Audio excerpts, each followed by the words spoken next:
Joe Rogan podcast, check it out. The Joe Rogan Experience. Train by day, Joe Rogan podcast by night, all day. But if you want to sort of see like a vision of the future, it's like basically the top 20 and or even the top 100 is like totally dominated by China. It's really? Yeah, there's like China and a little bit of Korea and Taiwan. So are you in the top 20 in the world or Yeah. top 20? Wow, in Diablo. Yeah. Do you want to tell everybody your handle? No, don't tell them.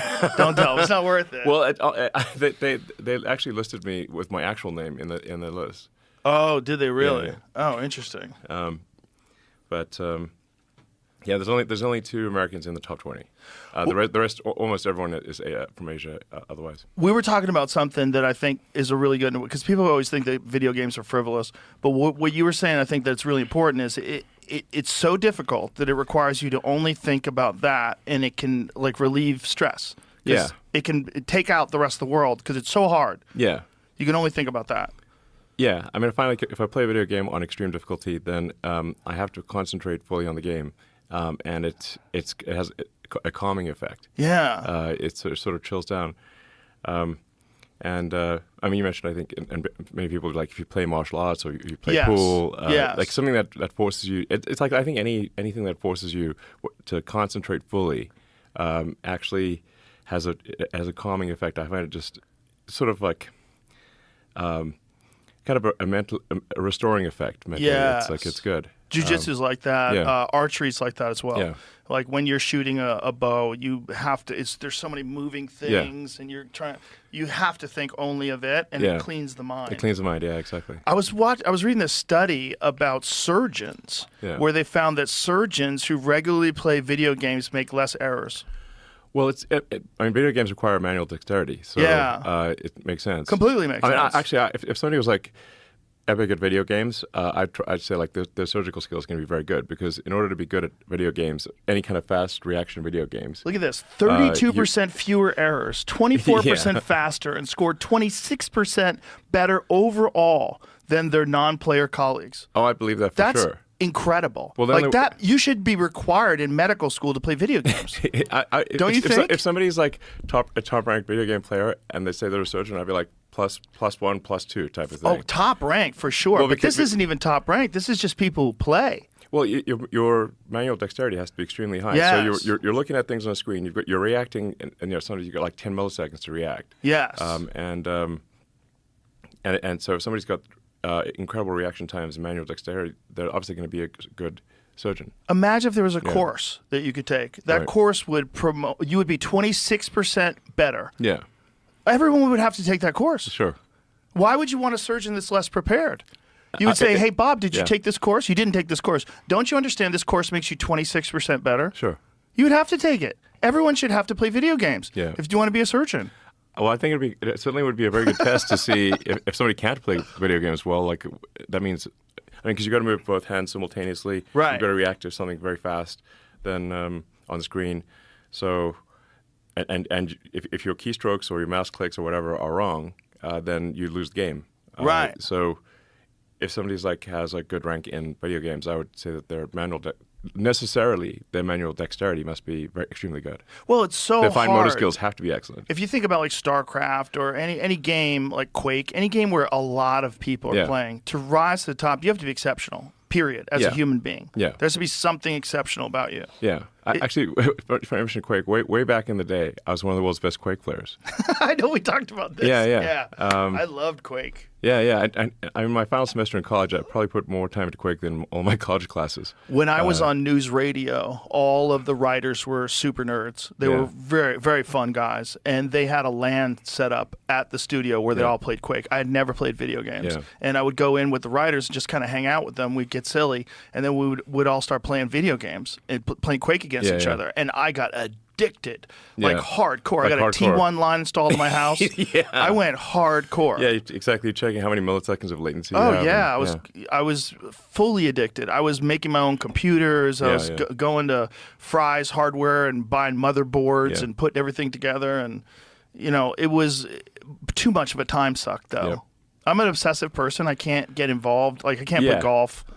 No, golf is too slow for me. I mean, I know a lot of people find golf good, and I mean, I guess if you think of it like I guess if you're saying you're going to walk outdoors with friends Yes. and occasionally hit a ball, then and you're just as an outdoor walk, then that's cool. And it does require concentration when you're hitting the ball, but it's too slow for me. Nothing compares to video games in terms of like the amount of feedback you get, like Yeah. the sensory overload you get when you're looking Yeah. at a large, high resolution screen. You have a fast computer. You Yes. have headphones on. That you're hearing Yes. sounds from here and sounds behind you, and rockets are flying by you. And there's nothing like that. Yeah. But I think golf still is like Jamie will tell you. Jamie's an addict. He's a golf nut. It's super addictive, and it takes like yes. 8 hours a day. It's yes. Once you get into golf, I guess any sport it gets super addictive. But for me the intensity of video games is hard to beat. Yes, people dismiss it because they think it's just a waste of time. But we're showing like real world benefits of people playing video games. Yeah. If you want to be a drone operator, it's the only game in town. Yeah, I mean, absolutely. You have to get really good at video games. Yeah, for sure. So, in fact, I can actually tell like what my mental acuity is if I play a very hard video game. So if I'm trying to sort of get like an extremely good clear time in Diablo or something like that, or a first-person shooter, whatever the case may be. Like if I can tell that I'm tired, or my brain's not working as well as it should. It's like a mental calibration. You can tell immediately, like how good is your mental state? Right, right. So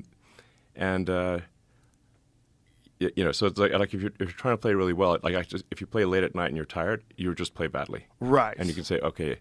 You may think that your brain is working well, but it isn't.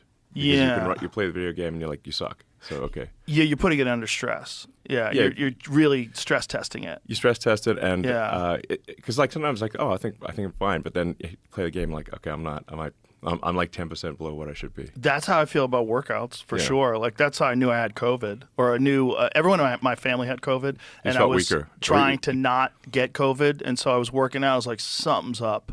Like I felt fine normally, but then during exercise, I was like, okay, I can tell there's something wrong here. So let's just like back off, relax. Yeah. Yeah, it's like people who don't stress test their mind. They think they're operating on the same level all the time. Like sometimes I come in here and I can't form a fucking sentence, and I don't know what it is. It's like, what is going on? So it's just like sleep's not. Maybe it's like sleep wasn't that good or something like that. Yeah, something like that. Or I'm too busy, and it's not. The words aren't coming out. Like I know how to talk. I talk professionally, and I can't fucking talk. It's like I mean, sleep is massive. I mean, huge. So if I can tell immediately, did I get a good night's sleep or not? If I just play like a video game for like 5 minutes. I'm like, okay, my sleep wasn't that good because it's my and then sometimes your brain will recover through the day, and it's like, okay, like an hour or two after waking up, it's better. Yeah. Because your brain does kind of recover from bad night's sleep a little bit. Do you know what really helps? Creatine, apparently. Does it? Yeah, creatine is actually a nootropic, believe it or not. There's a lot of like benefits of creatine that are really weird. Are there any downsides? No, it's a natural part of food. Yeah, especially women. For women, apparently, especially postmenopausal women, it's very beneficial. Okay. And there's a lot of like cognitive benefits, and one of the big ones that they found recently is performance when sleep deprived. Mental performance when sleep deprived increases pretty measurably when you supplement with creatine. Is creatine naturally occurring in like steak or? Yeah, it's like naturally occurring in meat, I think. I think that's where it's coming from. I think it's primarily an animal-based thing. Yeah, but like I did switch to like steak and eggs for breakfast, and I found that's like a power-up. Oh yeah. Yeah. Yeah, well, we're all overrun with carbohydrates. Yeah, totally. And you just, like carbohydrates make this big crash, the rise and the crash, totally. the rise and the crash. You stay flat if you eat like a primarily high protein, high fat diet. Yeah. Your body runs off ketosis, essentially. Yeah, I mean, so I just have like steak and eggs, no bread or anything. Yeah. And, it's great. It's great, actually. It's a power-up, I'd say. People dismiss this whole carnivore diet thing because in our heads, there's a lot of propagandists that put this thing out there that animal agriculture is the #1 contributor to global warming. Yeah, it's rubbish. It's bullshit. not true. Bullshit. It's Yeah. hot bullshit. It doesn't matter. Not only is it hot bullshit, Irrelevant. but the real problem is factory farming. Regenerative farming is carbon neutral if it doesn't sequester carbon. The animals are not going to make any difference to global warming. None. No, Zero. it's Zero. horseshit. Zero, zero, nothing. Do you think that that's just propaganda because of people that have a vested interest in like plant-based meat products and things along those lines, green energy? I think it's part of it. You're generally going to get people pushing to avoid meat. Like some people just, maybe they've got a financial interest. Maybe they're just like vegetarians or vegans or whatever. Ideological interest. Ideological reasons.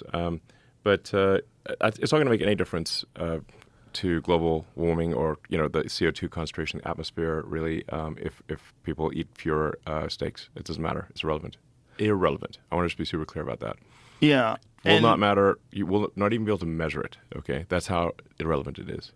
Isn't it funny that that's unmeasurable? That's irrelevant. a heretic speaking. Like that's crazy talk now. Nowadays, it's like you have to say that we have to eat less meat. No, that meat is bad. We can totally eat as much meat as you want. It's not going to make a difference. Sing it.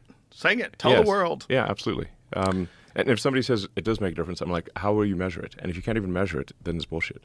Yeah. Yeah, literally, I won't be able to measure it. Well, there's so much bullshit out there. First of all, Yeah, it's bullshit in all directions. Thank you so much for buying Twitter. Thank welcome. you so much. You're welcome. I'm not exaggerating when I think you changed the course of history. I really do.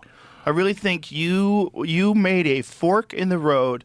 We were headed down a path of censorship and of control of narratives that is unprecedented. Forget about what they were able to do back when they had newspapers and the media under control. What they were doing with social media by suppressing information, and when you had a combined government effort, like what they were doing with the laptop story. We have 51 former intelligence agents saying that this is Russian disinformation. Take it offline, and Twitter complied. If you didn't buy that, we wouldn't have known that. We had no idea. Exactly. No, it's. I mean, the reason I bought it was because I'm pretty attuned since I was like the most interacted with user on Twitter before the acquisition. So before the acquisition, I had more interactions than like there's some accounts like Obama and whatever had higher follow accounts, but I had the most number of interactions of any account in the system. So I was very attuned to like if they change the system, I can tell immediately.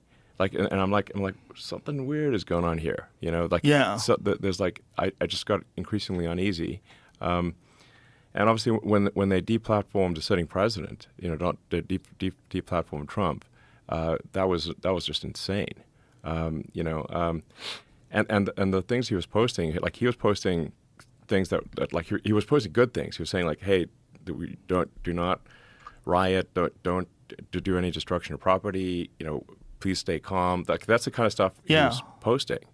Yeah. And you're like, what's wrong with that? And then some people said like, oh, that's like some sort of dog whistle. He means the opposite. I'm like, okay, so we'll give you Trump's account. Now you post what you think you should post because he can post nothing. He can ask people to calm down. Like what? It was insane. Like it didn't make any sense. Well, it's completely illogical when you say it's dog whistling to tell his followers to not be violent. That's crazy. Crazy. That's crazy. Crazy. Don't you think they'll listen to him? Yeah. Isn't that the whole point? They listened to him and created violence in the first place? That's what you think. That's what you're accusing him of. Right. And then there's the fact that we know that there was agents in the crowd that were agent provocateurs that were encouraging people to do illegal shit. Yes. We know that for a fact. This is not that. It was always the big Alex Jones type tinfoil hat conspiracy theory because Alex proposed that back at the World Trade Organization protests. I believe we're in Seattle in the 90s. And they sent in agent provocateurs, started smashing things, lighting things on fire. Now all of a sudden a peaceful protest is no longer peaceful. Right. They move in the cops. They shut everything down. They had it set up where it was a no protest zone where you couldn't even have a pin that had the WTO with a red line through it. They wouldn't let you go in through to go to work. So you couldn't protest. You couldn't exercise your First Amendment rights. You couldn't even like have a peaceful protest, a fucking sticker on your car. You couldn't have that. It's crazy. It is crazy. So no, I think we're very much at a fork in the road in destiny, I mean, the reason I did the Twitter acquisition was like, it's like, man, if I don't do this, I think we're screwed, is the issue. Well, if you didn't do it, no one else was going to do it because it wasn't a financial winner. It was kind of a crazy move. It's a crazy move. I mean, the thing was way overpriced. Like long term, I think we can ultimately make it a win for investors. But boy, this is a hard way to make a living. Well, there's also a concerted effort to suppress it. There's a concerted effort with the advertisers. Well, we had and still have a massive advertiser boycott that was organized by a bunch of left-wing NGOs. Like and you always want. And I should have brought my. I have a hat. Make Orwell fiction again. I've seen that hat. Yeah, I should have brought. I was going to wear my. I should have brought my Make Orwell fiction hat again. But yeah, I mean, it's just totally nuts. So. If you didn't do it, no one would have. And here's the hilarious narrative that I keep hearing from idiots. Elon's a bad businessman. Twitter is worth, 400% less than when he bought it. No, it wasn't worth that in the first place. It wasn't worth that in the first place. It wasn't worth $44 billion, you fucking morons. Yes. Like, wrong. And also, you're not taking into account the advertiser boycott. Exactly. That's total bullshit. Yeah, exactly. So there are these organizations, like you can tell there's like, they're like when they have an Orwellian name. So like the Center for Countering Digital Hate is a total scam organization, because they're like the Ministry of Truth type of thing in Orwell. They're a censorship organization. Yeah. And they organize and they pushed the advertisers to boycott. So we still have some of the boycott is starting to lift, and I think if Trump wins, we'll see probably. Most of the boycott lift, but if Kamala wins, we'll see that boycott get stronger, and they'll friggin' shut down. There's no way that the sort of Kamala puppet regime would allow X to exist. You really think that they'll be able to shut it down, though? Is there a pathway to that? Yes. What would they do? Well, I mean, they can stick the DOJ on and say like. They've had this whole thing about like hate speech, misinformation, whatever, except that they're the ones pushing the misinformation. But that doesn't stop them from filing massive, lawsuits and using the DOJ. I mean, like the DOJ has, been attacking SpaceX, for example, for not hiring asylum seekers, even though it is legal for SpaceX to hire anyone who is not a permanent resident of the U.S. So we're damned if we do and damned if we don't. There's just an example of what DOJ can do. So it's illegal to hire someone who's not an American citizen? What SpaceX is considered an advanced weapons technology. So it's covered by international traffic and arms regulations because we make rocket technology that can be used against the United States. So like if North Korea or Iran got SpaceX rocket technology, they could use that to launch nukes at America. Right. That would be bad. Yeah, that'd be really bad. That'd be really bad. So we're since we are in like the most extreme category of weapons technology at SpaceX, under U.S. ITAR law, it is illegal for us to hire anyone who's not a permanent resident because the presumption is that if they're not a permanent resident, they're going to return to their home country and take the rocket technology with them. So so it's illegal for us to hire anyone who's not a permanent. They can have a green card or be a citizen. They just have to be a permanent resident of the United States. Then there's another law that says if you discriminate against asylum seekers, you're also breaking the law. So the DOJ can only do a small number of big lawsuits every year. Launched a giant lawsuit against SpaceX, saying that SpaceX discriminated against asylum seekers. And we're like, but it's illegal for us to hire anyone who's not a permanent resident. So we're in this this is what I mean. It's like the Orwell situation is getting insane. Like you're damned if you do, and you're damned if you don't. So you're damned. Can you imagine history looking back? Fucked up, man. At when you watch the robot arms catch the rocket, and you realize like this is like one of the greatest accomplishments in the history of aerospace. Like it is one of the most wildest accomplishments. Yeah. When you watch that thing come and you see all those people cheering and it catches it perfectly, like holy shit. Imagine how history is going to look back at the DOJ going after that company. Yeah. How And insane it it was is. a big lawsuit with an army of lawyers. Like, this was not like some minor thing. But it doesn't even make any sense Doesn't make any logically. sense. Like, how could it even get brought to court if it's That's illegal? That's exactly. So that's what I mean. Like, basically, if the government wants to go after you, they'll just find a reason. You know, it's like that famous quote from Beria. You know, like Stalin's like chief torturer, the head of Stalin's secret police, and he's like chief torturer, truly evil human being, like this guy Beria. His one of his famous quotes was, "Show me the man, and I'll show you the crime." Right. They decide that you're the target, and then they figure out the crime afterwards. That's the issue. They decided SpaceX was the target.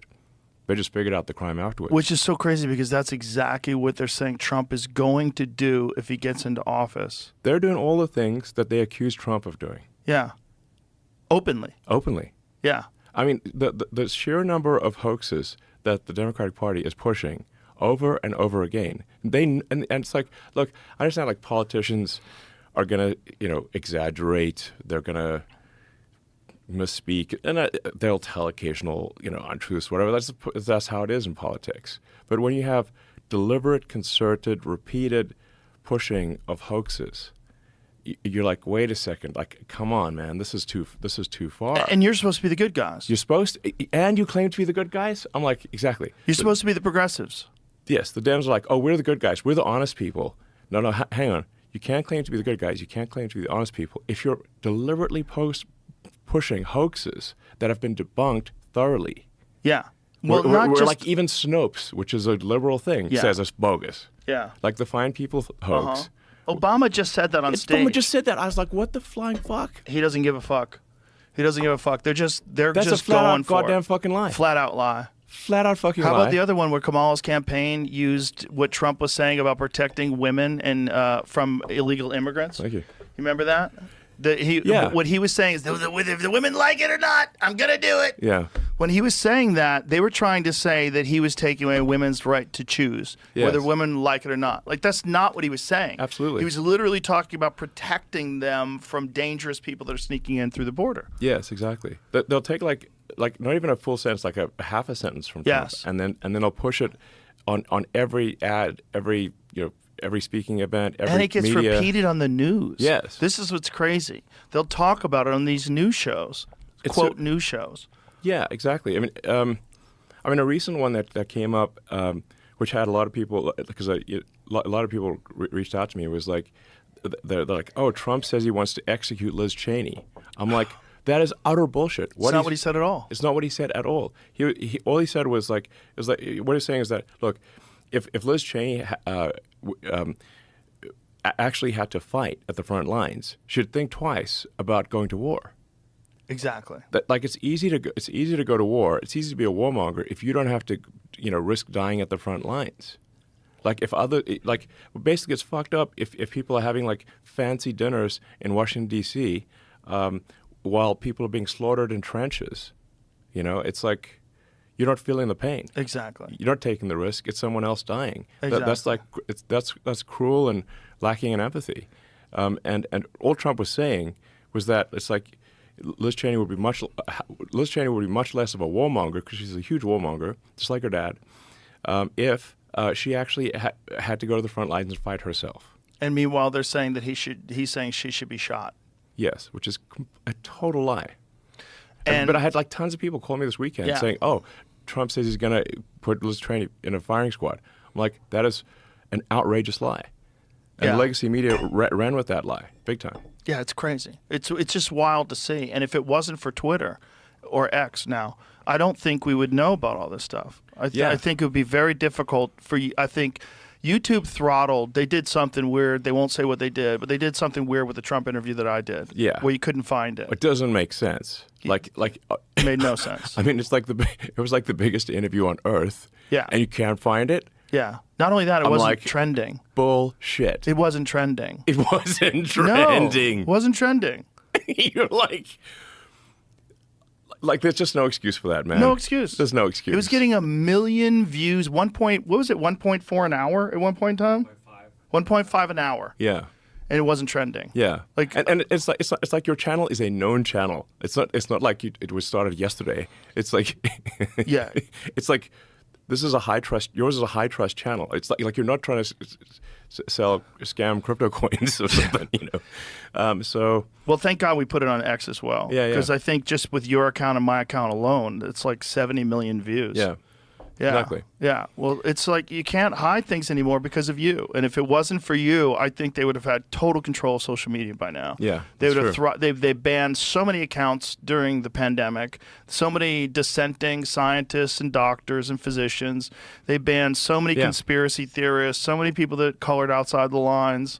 They would have done that everywhere, and it probably would have. I think even at what's going on at Facebook, they're being more lenient. You know, you hear Zuckerberg talking about taking a more libertarian stance. That's entirely reaction to the way Twitter has kind of moved the watermark. Exactly. So, as soon as any company steps out of line and is willing to actually have the truth debated on their platform, it forces the other platforms to allow things to be more truthful, to not censor, because their censorship becomes glaringly obvious. Yes. Yes. And you know, the best thing I found as a rebuttal, like if there's a hoax, is just go to the source material. You know, Right. if somebody thinks, you know, Trump said that we should put Liz Cheney in a firing squad, I'm like, let me send you a link to X so you can watch his video. That's the best way. Yes. Don't take my opinion for it. Don't take anyone's opinion for it. Go to the source material. And community notes. Yes, and community notes. Community is notes awesome. is the best. It's awesome. It's incredible. Yeah. Because everybody gets checked. Yes, including me. Yeah. And with community notes, all the software is open source, and all the data is open source. So you can recreate any given note independently. That's amazing. Yeah. That's how That's how it should be. Total, absolute transparency in every way. You know, sometimes I get asked like, "Oh, Elon, can you remove a note?" You know, mostly by the left, but sometimes by the right. I'm like, I don't even remove notes on my own account. Nothing. And by the way, everything is totally open. So if I did that, it would stick out like a sore thumb. Yeah. Immediately. Like it's not going to be subtle. That is the best counter to misinformation. Yes, absolutely. Yeah. Like let everybody look at it and say, okay, here's what the actual facts say. Yes, Yeah. exactly. The counter to misinformation is better information. Not just that, but having it checked in real time by the Yeah. community. So you Yes. have millions of people that can go over it and debate whether or not this is true or that's true. Yes, and just like I said, like the best way to understand the truth of things is don't take anyone's opinion for it. Look at the source material. You know, so Yeah. it's like look at what someone actually said, look at what someone actually did, look at the real videos of the situation, and then you'll know what's real. So as of today, when you were literally on your way here, you sent me this text saying that they're trying to lock you up in jail in Yeah. Pennsylvania. Tell me Yeah. what the fuck is happening. Well, you know, there's the classic sort of Soros DA situation. So we're making a lot of progress in Pennsylvania. So you know, I've given a whole bunch of talks throughout the state because Pennsylvania is the linchpin in this election. You know, whoever wins Pennsylvania wins the election. So I've been giving talks. And I spent 3 years in Pennsylvania. I went to college in Philadelphia. So it's not like I'm not like a total stranger to the state. You know, I spent 3 years there. And we, you know, we've organized this petition in support of the Constitution, which I think is a good thing, and specifically asking people to, and we wanted this to be like registered voters in swing states. Like basically, we want to send a message to the politicians to say that the people care about the Constitution because there've been all these attacks on the Constitution. They've been, especially on the Democrat side, they've been repeatedly saying that the First Amendment is an obstacle, and they're claiming, oh, the First Amendment is enabling disinformation, misinformation. And I'm like, yo, there's a reason for the First Amendment, like freedom of speech. The reason the founders of the country put, you know, the freedom of speech there is because they came from countries where if you spoke your mind, you would get shot or imprisoned. That's why the First Amendment exists. And the Second Amendment is there to stop the tyranny of government. The Second Amendment, the right to bear arms, is there to protect freedom of speech. You know,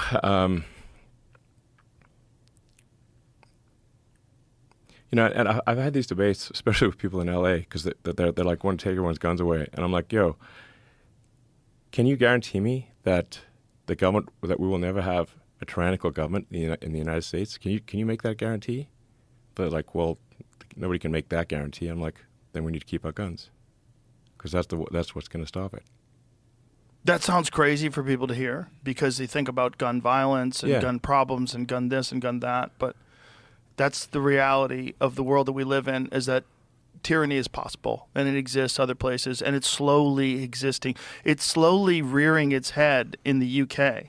You're seeing, I think the number of people that have been arrested for just social media posts is bananas. It's in the thousands. Yes, several thousand people have been given prison sentences in the UK for social media posts where there was no explicit link to actual violence, but they just said it encouraged violence. I'm like, well, did anyone actually do anything as a result of that media post? Well, no. But they just and then they have a prison overcrowding situation in the UK, so they're quite literally releasing convicted pedophiles and putting people in jail for Facebook posts. There's an actual thing happening in Britain. That is so wild. Like you're like, it's so wild that people can't see that. What the fuck, is going on? And what's insane to me Make is Orwell fiction again. Yeah. But it's all being encouraged by the left. Ketanji Brown Absolutely. Jackson, John Kerry, Hillary Clinton. John Kerry was one of the people who said that he's on camera like a few weeks ago saying that the First Amendment is an obstacle to fighting misinformation. Yeah. That's crazy. That's such a crazy thing to say when you have a solution in community notes. Yes, you have a solution in something like that. That could clear everything up, any confusion within a day or two. And even without a community note, you can reply to a post and with evidence that shows that the post is wrong. You don't even need community notes. I mean, community notes is helpful because it sticks to the original note. Yes. But in the replies, you can say, here's why you're wrong, here are the reasons, and here's the evidence. But the argument is that people are too unsophisticated, that they're not going to research these things. They're going to be a victim of misinformation. So they're going to read something that's incorrect. They're going to run with it. People are going to die. We're going to ruin the world because people believed in misinformation. It's a stupid argument. It's a stupid argument. Because it's an argument that they're too dumb to know what's right or wrong. Well, if you know, because you're saying it's misinformation, why do you think that you're smarter than everybody who reads that? Exactly. And obviously anyone on the X system knows that things are posted and then there are replies and there are rebuttals and it's immediately corrected. But where are the corrections for the legacy media? Right.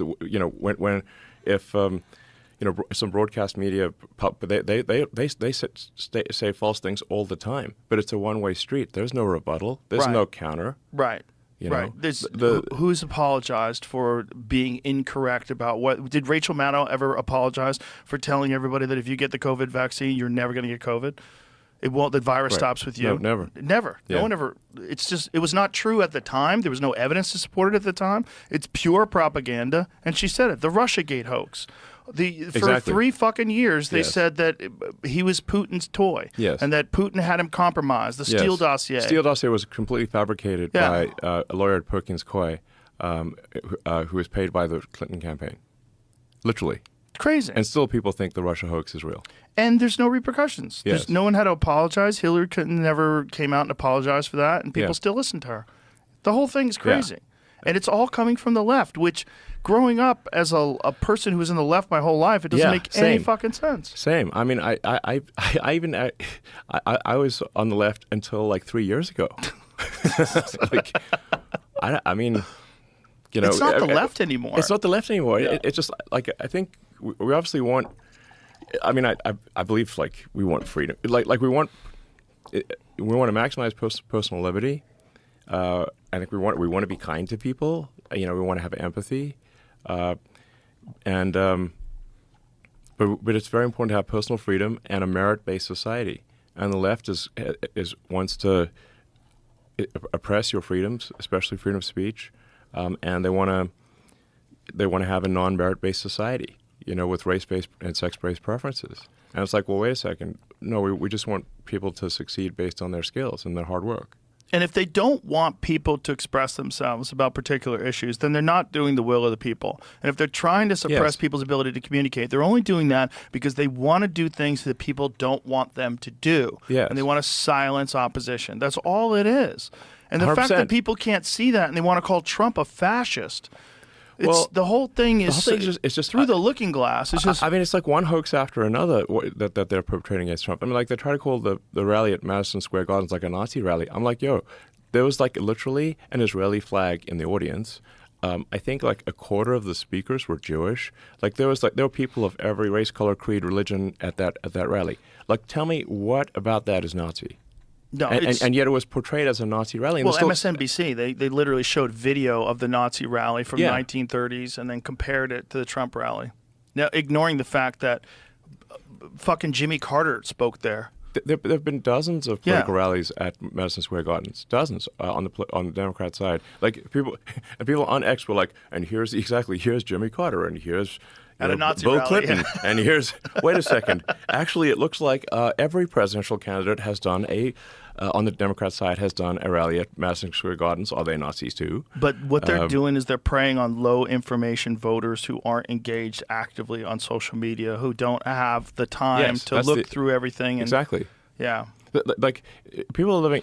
If people are just on looking at legacy mainstream media, then they have a totally different worldview than if they're on X and seeing the actual flow of argument. Yes. And the actual evidence.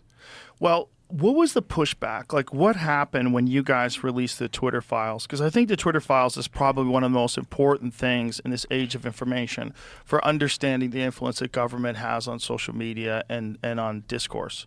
Because when we found out that was the case, that the government was actually asking Twitter to remove posts that were factual, Yeah, all the time. They did the same thing to Facebook. They had them throttle pieces of one of Tucker Carlson's show. They suppressed the views by 50%. Yeah. Of factual information. Yeah, no, there was massive government interference in Twitter, but like Twitter welcomed it. That's important to all Twitter welcomed it. I mean, all Twitter was controlled by far left activists. Yeah. So they welcomed the government interference. The government they got paid by the government for it. That's crazy. They yes. got paid for their time, correct? Yeah, they got Is that paid how it millions worked? of dollars for suppressing information. So it's like build and time. a bunch of it was like flat out illegal. Like the FBI had this sort of magic portal into the Twitter system, but all of the communication in that in this portal was auto deleted after 2 weeks, which breaks federal FOIA laws. So we don't even know what was said because it was all deleted after 2 weeks. That's insane. Yeah, That's so crazy. It's so crazy that people thought that was okay. it's super not okay. No, it's super not okay. It's unconstitutional, and no one would want that. No one would want the government Yes. to have that kind of access. Exactly. And what was the blowback like when all that stuff got released? Like, you had to anticipate that there was going to be problems when you released that. Like, what happened? Well, we got a lot of we did lose a lot of advertising dollars, and.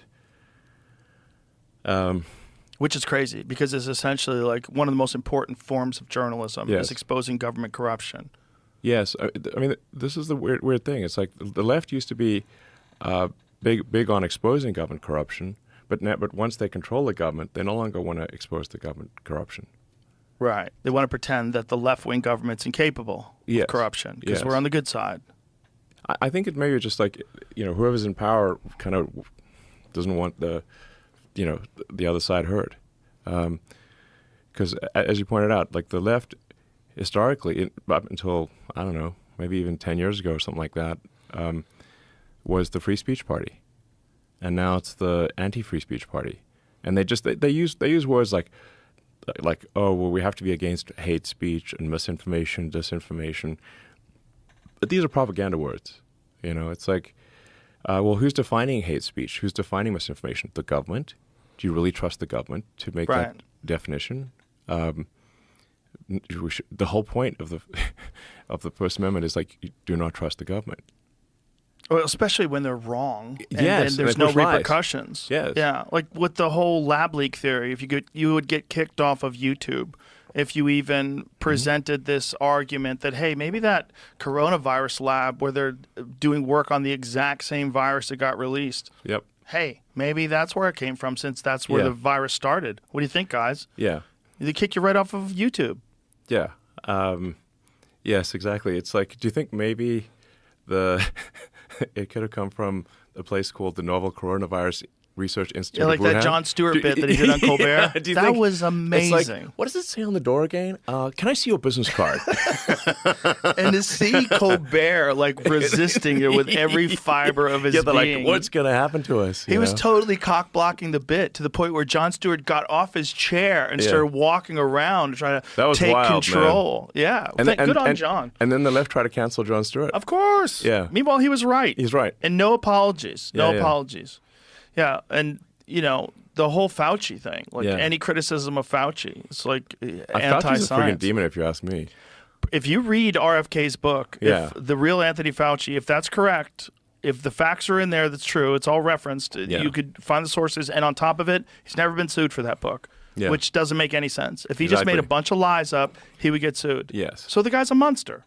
I think so. Yeah, I think so too. Yeah.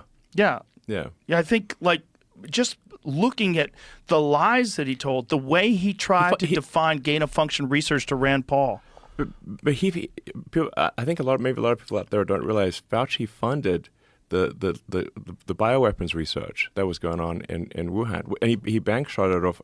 Like, he can't send the money directly to China, so he just bank shot it off EcoHealth. Right. This like fake nonprofit in Right. the U.S. and they sent it to Wuhan. And Obama put the skids on that. He stopped that in 2014. Yes, I mean, so to give Obama some credit, he actually was like looking at this and say, "Hey, this is crazy," and we need he actually did stop the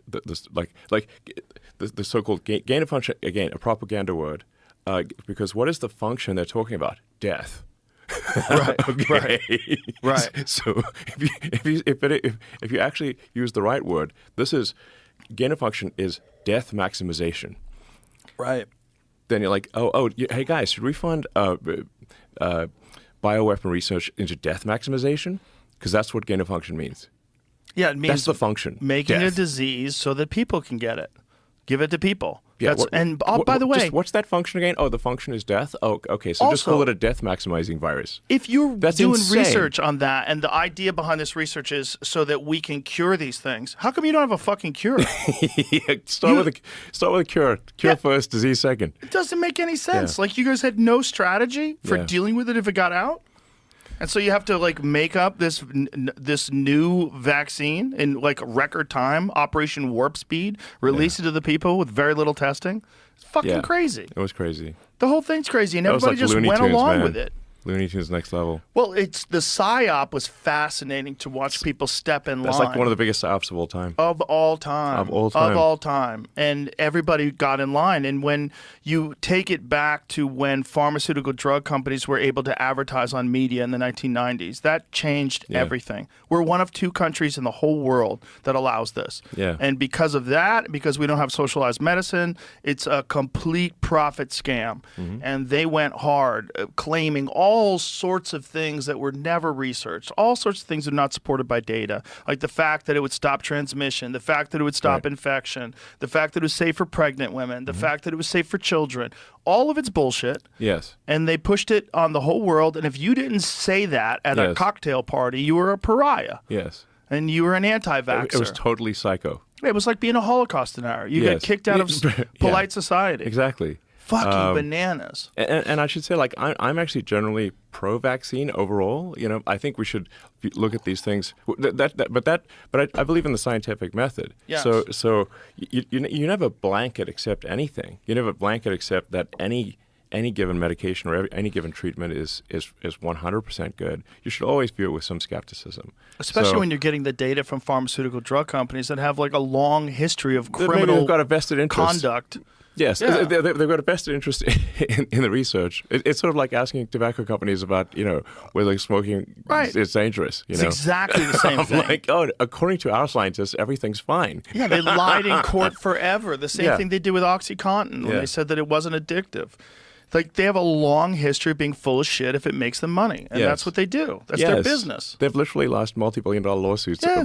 up in this. Massive. They're in you have amazing scientists, right? You have these clinical researchers, these people that develop these incredible drugs, and this is their job. Their job is to figure out some new way to cure something, Yeah. some new way to stop things. And then you have the money people. Sure. And the problem is when you have this Yep. one thing that you would assume they're only doing it to help people, and then they have this other faction that they're all just numbers people, Yep. and all they give a fuck about is maximizing profits Yeah. and making sure they literally have an Yeah. obligation to their shareholders. Yeah. They have to make the most amount of money possible, and so they just want to push it on everybody, like the Vioxx scandal. There's internal emails showing they knew there was going to be cardiovascular events. People were going to get strokes. Yeah. And they're like, I think we're still going to do well. And they did. They made like $12 billion. They got fined $7 billion, and 50 to 60,000 people died. Holy shit. Yeah. One of them was a friend of mine, got a stroke. And died. No, he didn't die. Okay. He lived, but he was a really healthy guy. But He was he an was athlete. like not the same actor as Yeah, he others. had knee problems, and he took Vioxx, and all of a sudden he was slurring his words, and he couldn't concentrate, and people were like, Holy I think shit. you're having a fucking stroke, and they took him to the hospital, and then you have this giant class action lawsuit, and then Vioxx gets pulled from the market, and they get sued, and the whole thing's fucking crazy, but there's a long history of this. I think, what is the number? Like 1/3 of the drugs that the FDA approves gets pulled? It's fucking bananas. That is crazy. That's crazy. You're shitty at 1/3 of the things that you say are okay, but yet That's you're trying to stop MDMA therapy for veterans? Yeah, they should let MDMA through, honestly.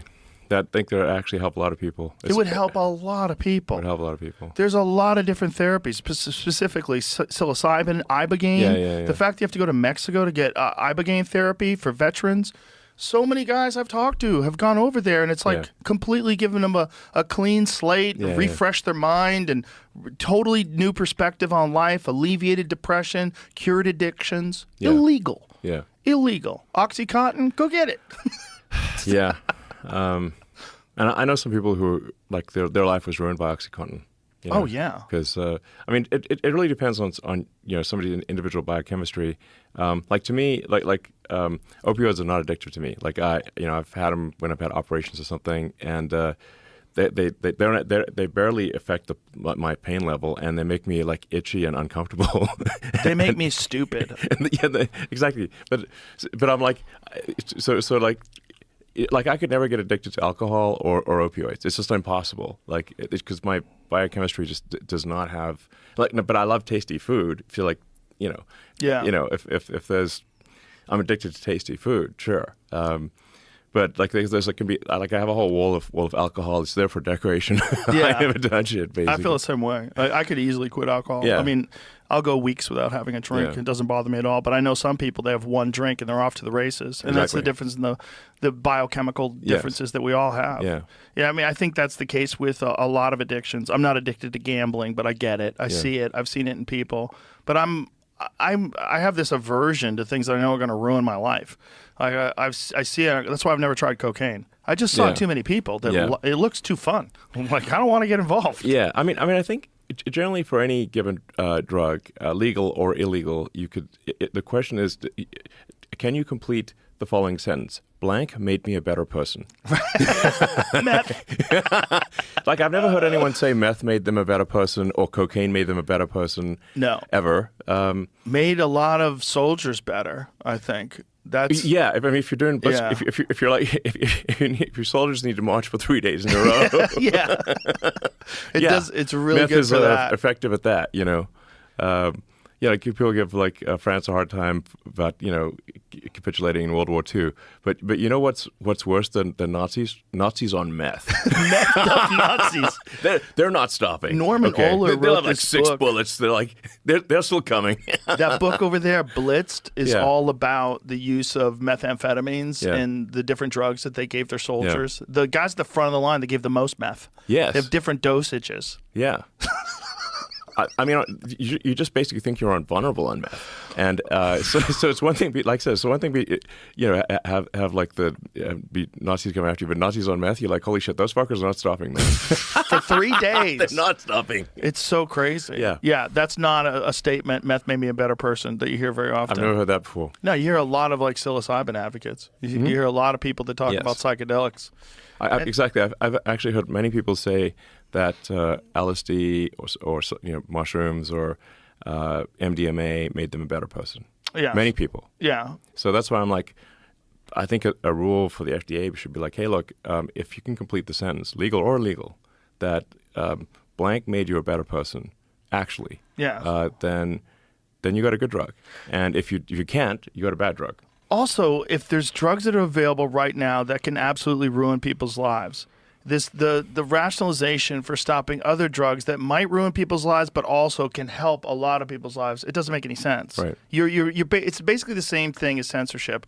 You're taking away people's ability to discern what's true and not true, Yes. and you're taking away people's ability to discern what's good for you and not good for you. And the way to find that out is to have as much information as possible. Exactly. So to do research and Yes. actually to have unbiased, actual objective observers who are looking at all this stuff that give you real data. Yes. And the opposite of that, or the counter to that, is like, if you don't do that, you're empowering cartels. Yes. That's the whole reason why they have all that money. It's because it's illegal to sell these drugs in America. The demand is never going away. So instead of like limiting the amount of drugs, now you've got toxic drugs because fentanyl and all this other shit has been, because they're not pure.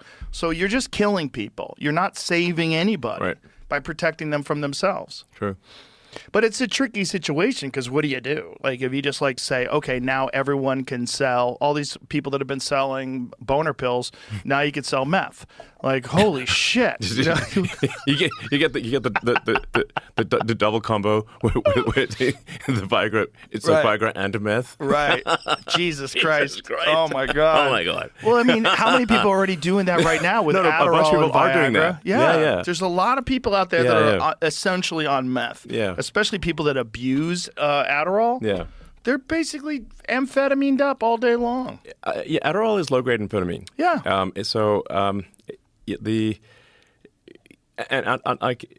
I have actually seen people like become much worse people if they take too much Adderall, like much worse. You know, it's like an anger amplifier. So Yes. Now I'm not saying like Adderall is something like where there are pluses and minuses. It's not a clear-cut issue. Right. It does help some people a great deal. But in higher doses, man, that stuff I've seen people turn into just raging monsters on high doses of Adderall. Just they're just angry, like extremely angry, all the time. Yeah. They're methed up. Yeah. That's what happens if you take meth. It's crazy. You turn it like meth turns you into a friggin' rage demon. And so many prescriptions. And I'm like, Jesus. We Googled it. Like 1 year, there was like 39 million prescriptions for Adderall in this country. Oh yeah. And like once in a while, there's like an Adderall shortage, and like there's like widespread panic. And then what do people do? And then it's the same thing as like when they tried to like limit the amount of OxyContin. Well, people go to street heroin. And if you're addicted to Adderall and your dealer, your guy who sells you weed, is like, hey man, I can get you like low grade meth, like the stuff the Nazis took. Like, well, they had high grade meth. Actually, they had pharmaceutical grade. They had epic meth. It was like made by like pharmaceutical grade meth is going to be just look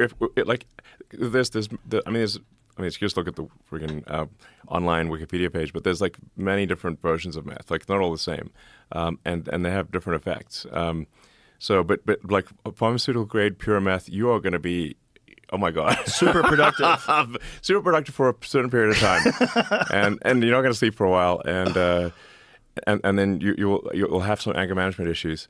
So they actually the Nazis, they did actually roll back how much meth they were using, because they had quite a few incidents of the soldiers killing their officers because they were on too much meth. Jesus Christ! They would. Yeah, so they would shoot. That too many officer got fragged by their platoon that was on too much meth, because that happened quite a few times. Like when someone's on a lot of meth, they can get very angry. Did you ever pay attention to when John McAfee was cooking meth in a lab in his backyard? I mean, McAfee's quite a character. He was a character.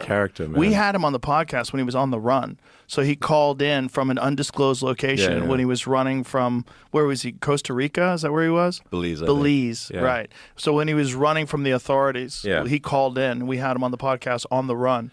And I was asking him about these posts. Like, because there was an online account that was linked to him where he had this very detailed laboratory, like super sophisticated, making the best meth, like a super genius cooking meth. I mean, I think he had his lab, like he was making like a wide range of drugs. And there's I talked to actually like a reporter who went down and like interviewed him in Belize. And reporter said, "Man, that's one of the scariest things." He was quite terrified.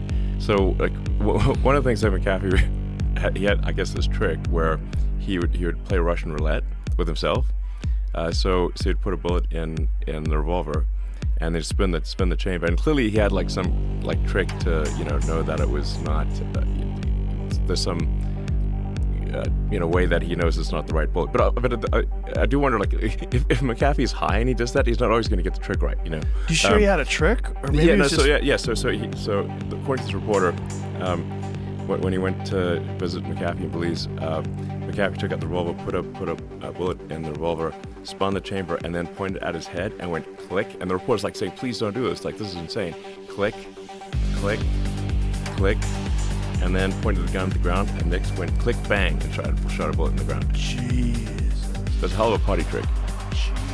This is the next level party trick. That's a guy who's seen The Deer Hunter too many times. Yes. Remember that scene? Where they were forcing... Yes. Yeah. Woo, that's a heavy scene. That's a heavy scene. De Niro and Christopher Walken. That's one of the greatest scenes in any movie ever. I remember watching that scene just like clawing at my pants. Like, yeah. Whew. McAfee was a wild boy. Wild. And created brilliant antivirus software. Yeah. Yeah. He may have made some of the viruses too. You think so? Well, possible. didn't he like give laptops to a bunch of government organizations with viruses on them? So that he could like pay attention to what they were doing. Yeah. I wouldn't be surprised if somebody whacked that guy. I don't know what happened to him, but he would be a guy that would be like, this guy is a little bit too loose. And probably had sensitive information. I don't know. For sure he did. I mean, I found him to be an interesting guy. I mean, like I'm generally like feel like if somebody's not harming someone else, they should be okay. Now, there is some suggestion that McAfee like killed his neighbor in Belize. So probably did. Maybe the neighbor was a douchebag. I think he probably did. Seems like he probably did. Seems like the neighbor killed his dog. Yes. Right, and then it seems like he killed the neighbor. Yeah. Allegedly. Yeah. I mean, it seems likely. It's not a zero possibility. It's not, definitely not zero. It seems more likely than not. He's a messed up wild man playing Russian roulette. Hey, maybe you kill your fucking neighbor. Yes. I mean, if somebody killed your dog, you'd be really inclined to kill them too. Yeah. Somebody killed your squirrel. Yeah, John Wick. Yeah. The fucking squirrel thing is bananas. Yeah. That squirrel thing in New York? So the other thing about the whole squirrel thing is that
And that squirrel clearly had a love relationship with that guy. He would hop all over him and climb on him.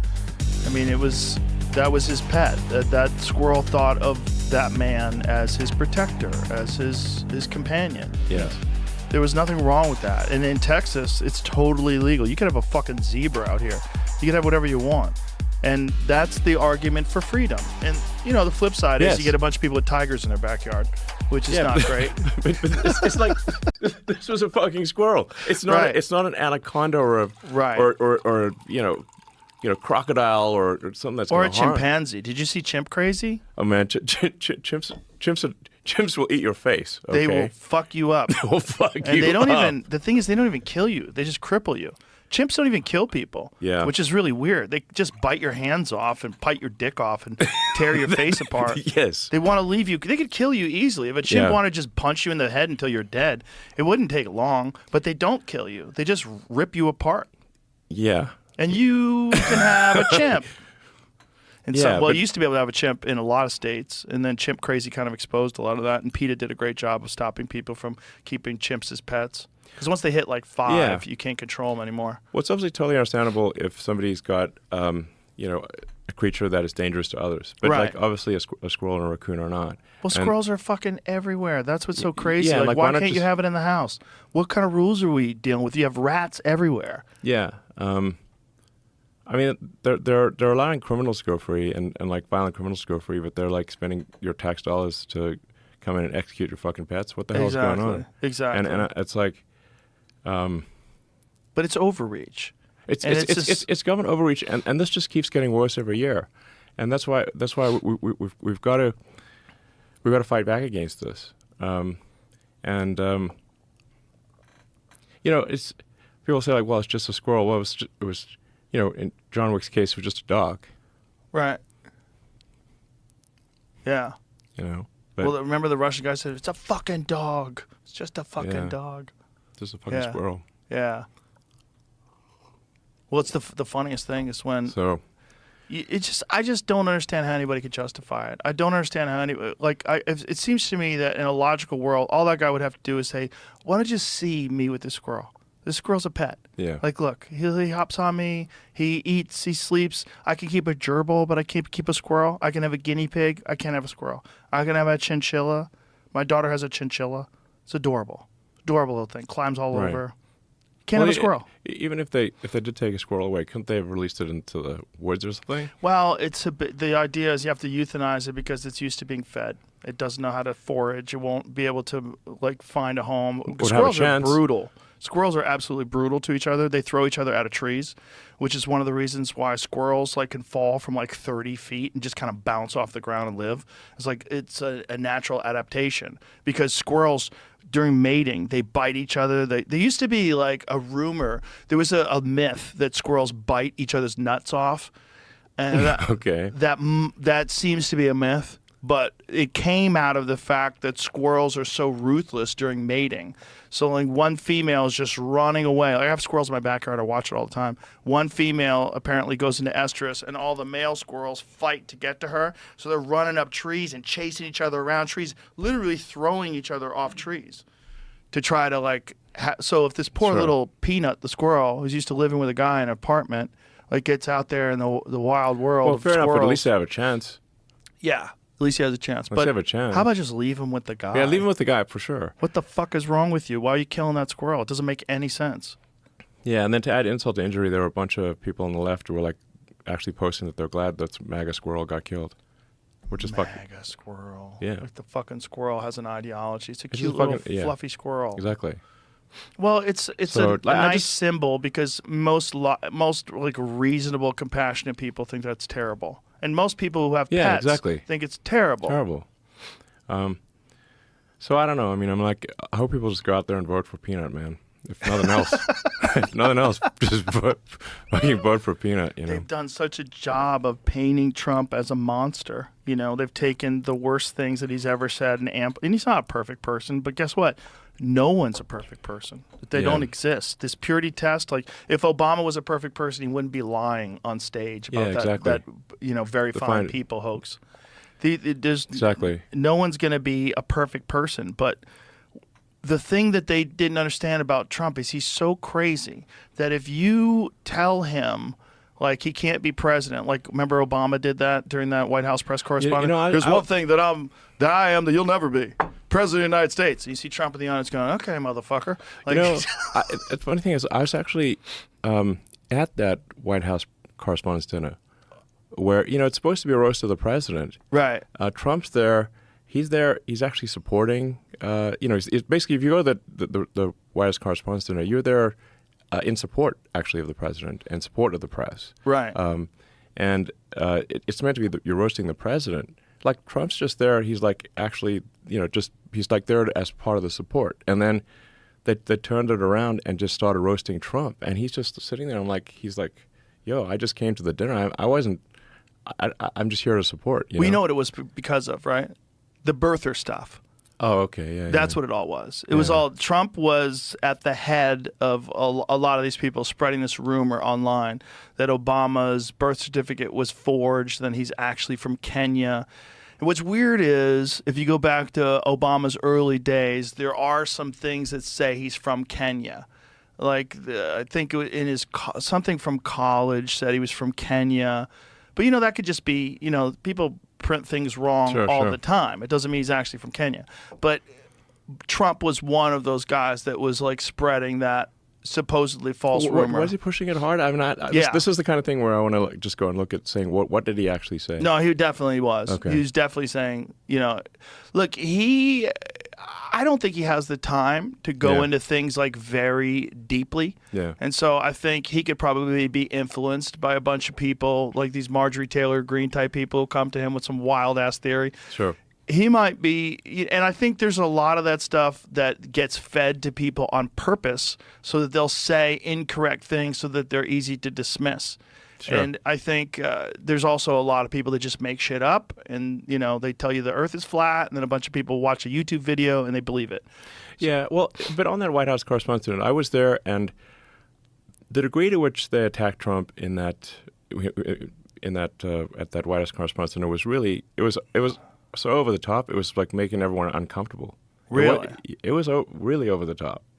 I think like sort of a passing joke of like, a few passing jokes are fine, but they twisted the knife big on Trump in that, and you could see Trump just getting like angrier and angrier and more upset. I wonder if that's because... and it's like, man, this is not good karma, That's what I was thinking at the time. I'm looking. I was two tables away from Trump, and I'm looking. I'm like, man, this is too much, Well, it's kind of crazy what they made out of that, because that's the kind of guy that if you tell him he can't do something, he's going to just keep trying. Like, it was a big mistake to rag on him so much at that White House Correspondents' Dinner. Well, just look at the way they've attacked him with just using the legal system, like this thing in New York where the 34 different felony counts that were essentially misdemeanors, that there are bookkeeping errors that they decided, even though it passed the statute of limitations, they decided to try him for these. They didn't identify a felony. Abuse of the law is what's going on. But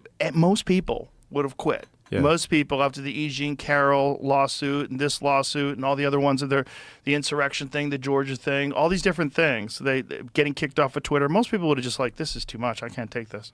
But he's so fucking crazy. He's like, all right, come on, we're going to war. And he just digs his fucking heels in and keeps going. Yeah.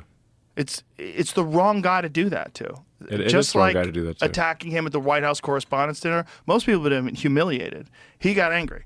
And he's like, yeah, all right. You say I can't be president? I've been thinking about running for about 15 fucking years. Right. Finally, I'm going to run. Yeah. Yeah. That was a real bad move. But yeah, I could certainly understand like making some jokes about like, a few sort of passing jokes on Trump, but man, I was there at that dinner and that they ragged on Trump so much it was insane. The reason why I would push back on that, because I would say there's a bunch of different speakers, right? And Trump would obviously be a target. And if they all attacked him, it's because he's like, if you're going to make fun of people in the audience, and especially in the zeitgeist, that whole birther thing was big. Yeah. And most people were dismissing it as being a ridiculous conspiracy theory. So who the fuck is this guy saying this? Sure. And so you have 8 to 10 individual speakers that are writing monologues.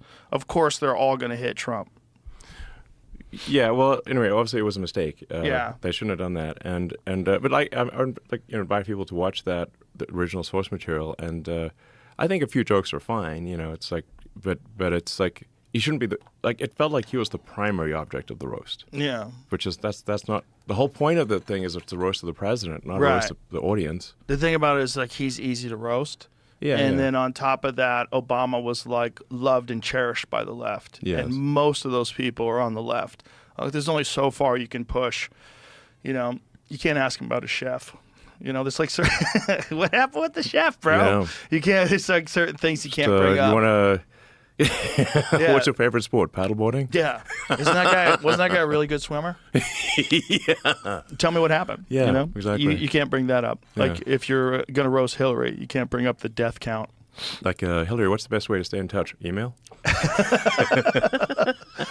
Yeah, it's if you're doing one of those she things. destroyed the servers and poured like bleach on the servers, like computers. She poured bleach on them. That's what I thought. Yeah, that's what I believe. That's Wow. like it wasn't just like they took a hammer to it. They like destroyed there was no possible way to actually get forensics on the thing. What was in there? I mean, Well, what? That's what I mean. What was in there? What was in there? Why would they care so much? That's so crazy. Yeah. The whole thing. And is there was crazy. no legal action against that, which is clear destruction of evidence. Well, it's also there's this other narrative that always drives me crazy is that he's going to destroy democracy. So in order to destroy democracy, we have to install a president without a primary. Right. We have to have a candidate that is the least liked vice president of all time, the least popular vice president of all time, and then use gaslighting and the full force of the media machine to turn her into the future. And hope, Right. and then she's gonna be changed, even though she's a sitting vice president. And then on top of that, this idea of change when the Democrats have been in control for what 12 of 16 years, Right. Which is crazy. Like this is the change. Yeah, I mean, obviously, I view this election as a turning point, like a fork in the road of destiny that is incredibly important. I've not been politically active until this election, and the reason I've been politically active this election is because I think if we don't elect Trump, I think we will lose. We will lose democracy in this country. We will lose the two-party system, and let me explain why. So, there's only like six or seven swing states. The margin of victory in those states is small, often like 10 or 20,000 votes. What the Democrat administration has been doing is importing vast numbers of illegals into swing states. You can look at the numbers on the actual government website, meaning you don't take my word for it. You'll just look at the numbers as reported by the government, which is controlled by the Democrats. And what we're seeing is triple-digit increases in the number of illegals in every swing state. In some cases, 700% increases. These are gigantic numbers. So if you have a state that has a 10 or 20,000 vote margin, and you put 200,000 illegals into that state, you 10x you swamp the. It's not a swing state anymore. It's going to vote blue, and then once the swing states vote blue, there is no election anymore. There's only a Democrat primary, Which is so crazy, and it's so crazy that people are fine with that. Well, I guess people on the left will be fine with that because they think that's a good idea. They just want to win. They just want to win. Correct. Like the thing is, one does not need actually any grand conspiracy theory for this. You just have to look at the simple matter of incentives. If the Democrat Party wants to win, like basically achieve permanent victory, all they need to do is turn the swing states. Turn the swing states blue. They have permanent victory.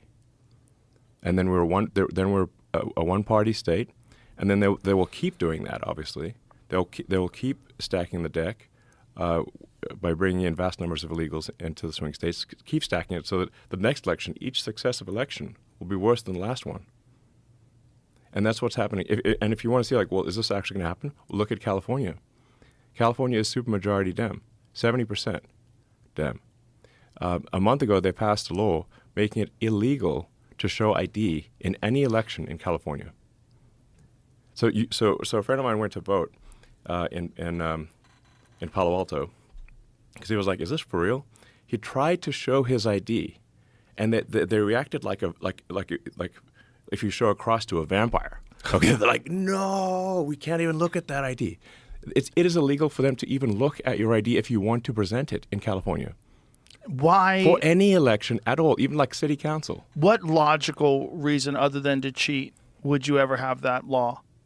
The reason is to cheat. But Obviously. it's only like you can never make an argument any other way. And I think Yeah. 84% of people polled believe that you should show ID to vote. So it's against the will of the people. Yes. And we are extremely rare. We're an outlier in not requiring ID. Basically, almost every country on earth requires ID to vote. So as soon as you ban ID for voting, it makes fraud impossible to prove. Because how do you trace the fraud? Right. Yeah, it's insane. It's insane. It's insane. And what I'm saying is that how is it legal? What I'm saying is like this election is the last chance to preserve democracy in America. Mark my words. Everything they accuse Trump of, they are guilty of. And if Trump doesn't win, this will be the last real election in America. And we will, if the big government Kamala puppet machine wins, they will legalize the illegals in the swing states. There will be no swing states. Every election going forward will be a guaranteed Democrat win, and it'll actually be worse than California.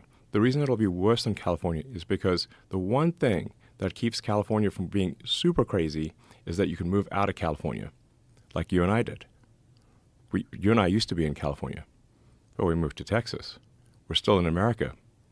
But if the Dems win this election, they will legalize enough illegals to turn the swing states, and everywhere will be like California. There will be no escape. That is so insane. This is the final. This is it. This is the last chance. Has anybody tried And to I push just want to back? go out and vote. Vote like your life depends on it. Vote like your future depends on it, because it does. This is the last chance, man. Is there any argument against this? Has anybody tried to debate this? Has anybody tried to say that this is nonsense, this is a conspiracy? Has anybody made any sort of a rational argument? The left actually, interestingly, does not want to pick up much on this argument because the more attention the more you look at it, the more obviously it is true. Because you just say like, well, are the numbers correct? Are there really this many illegals that have been imported into swing states? Yes. They haven't just walked across the border. They've been flown in airplanes. Yeah. Using a shipping app. Yes. Yeah. They made an app. Well, the app always existed, but it used to be for people coming over here, like shipping with goods, so they could track you while you're in America, so you could legally be here. They know where you are. And then they changed it to allow that app to schedule illegal aliens to come across the border. Yes. Asylum seekers. Yes. Come on in. Yes. Oh, you have an app. And you fly people in.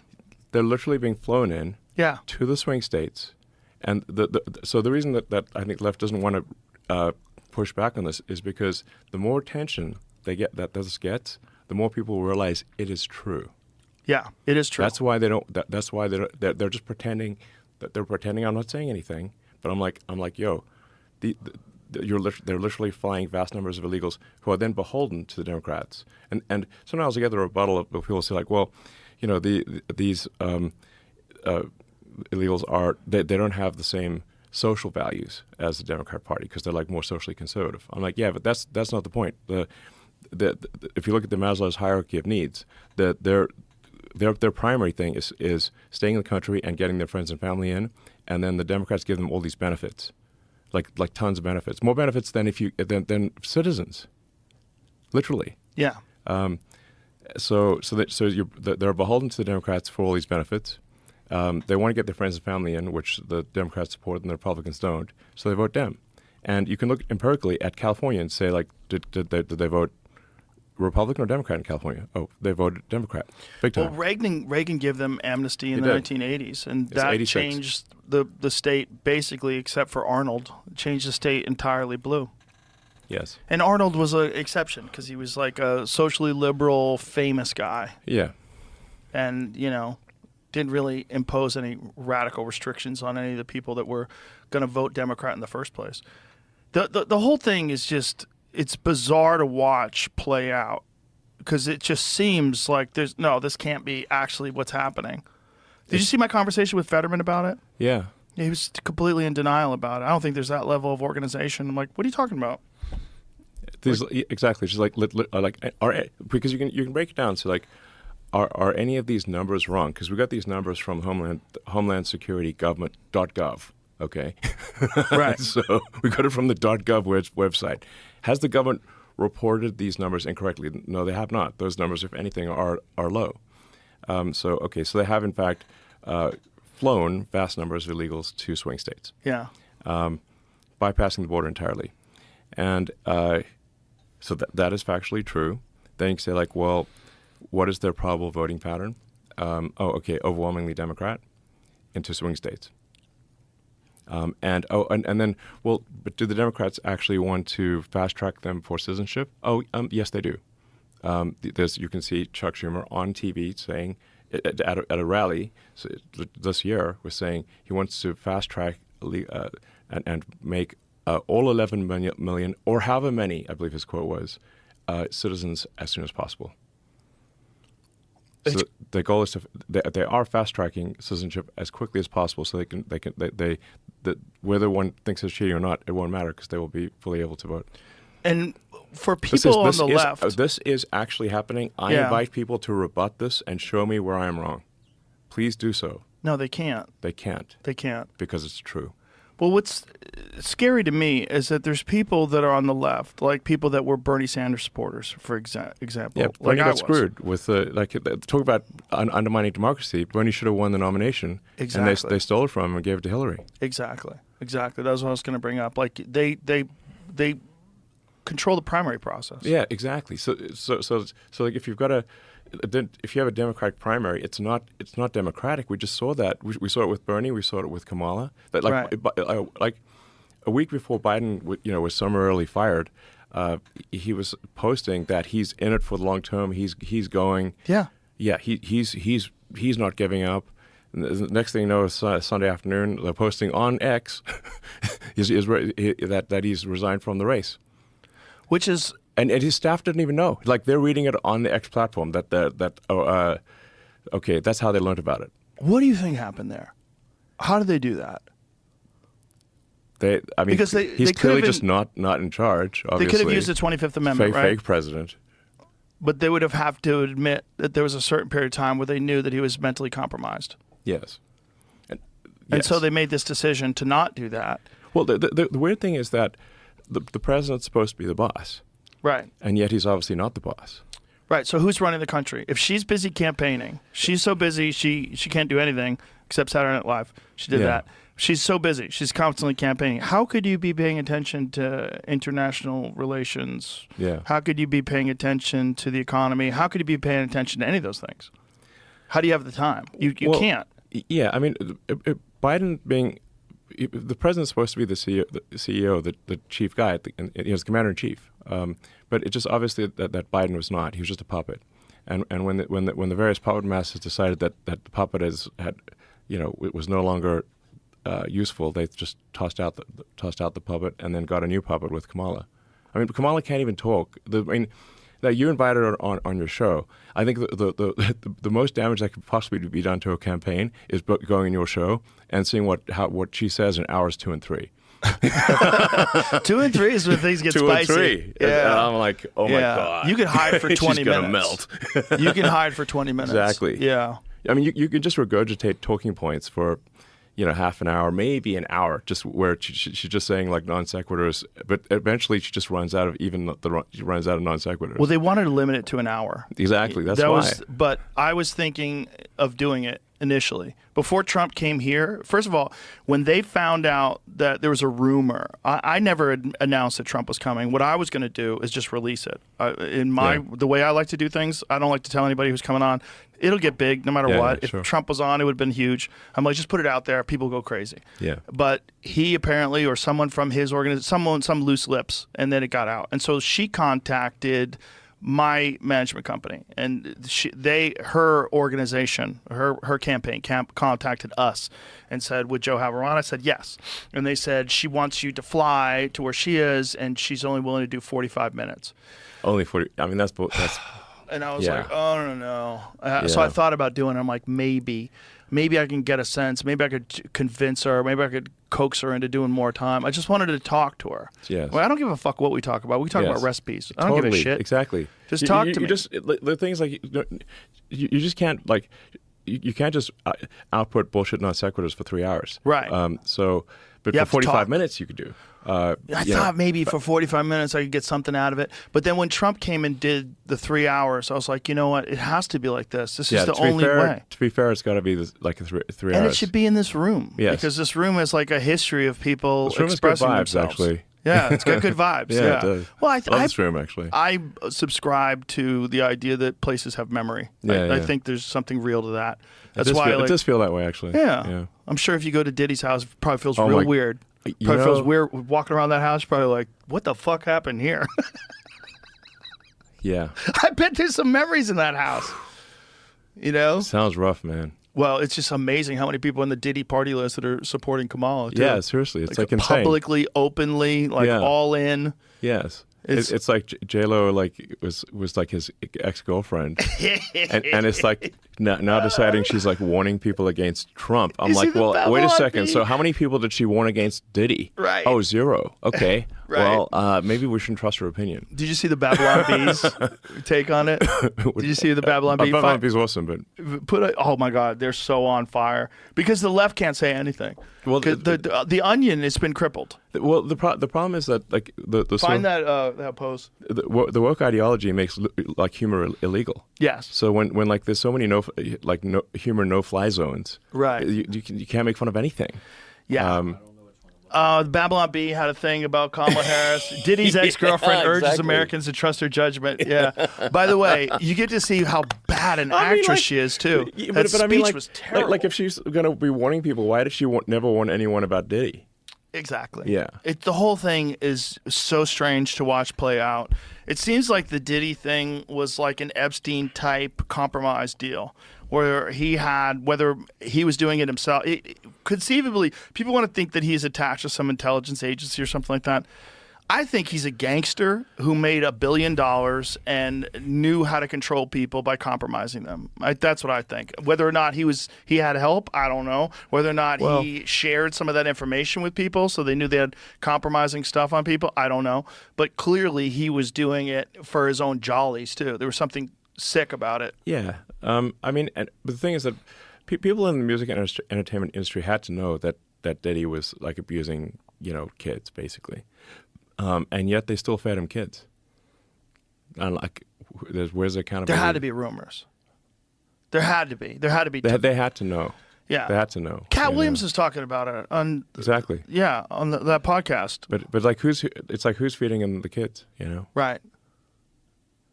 Yeah. And what videos do they have of these people where they're willing to defend him? And they're willing to keep quiet about all this. Like how many people were compromised? Yeah. The whole thing is fucking crazy. Crazy.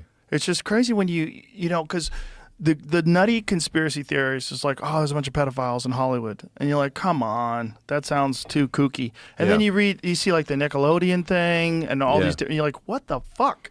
How much of this is real? There's a lot more real than I think people realize. Yeah. I mean, part of it is like you say, like where, if someone's like a pedophile, they're going to go for a target-rich environment. Right. Obviously. Like that Jimmy Savile guy from the UK. Man, that guy was some next level. That was next level. And the BBC tried to hide that. That guy was one of the worst, like basically child rapists of all time. Of all time. Of all time. Yeah. And looked like one. He looked like one. That's what's honestly, crazy. If you had a poster of does this guy look like the creepiest like fucking an looking guy. Evil child rapist. That 100%. He made it to the grave. Like, yes. Got away with it. Yes. Got away with it till he died. They hid it from people until he died. Yes. Yeah, that stuff's real, and no one wants to believe that stuff's real. Like, here's a statistic that people need to take into consideration when you think about illegal immigration. Do you know how many kids are missing? How many missing in what? Like, kids that came across the border that are unaccounted for? I saw a number on like 300,000 or something like that. Something crazy like that. Yeah. Let's say it's only 10% of that. Sure. That's still insane. Yeah. That's insane. There's thousands and tens of thousands of kids that have been trafficked potentially. I mean, when you Yeah. know that like sex trafficking and child trafficking is a real thing in the world, it's real. Yeah. So if you know that, this whole thing is fucking disgusting and terrifying. Yeah.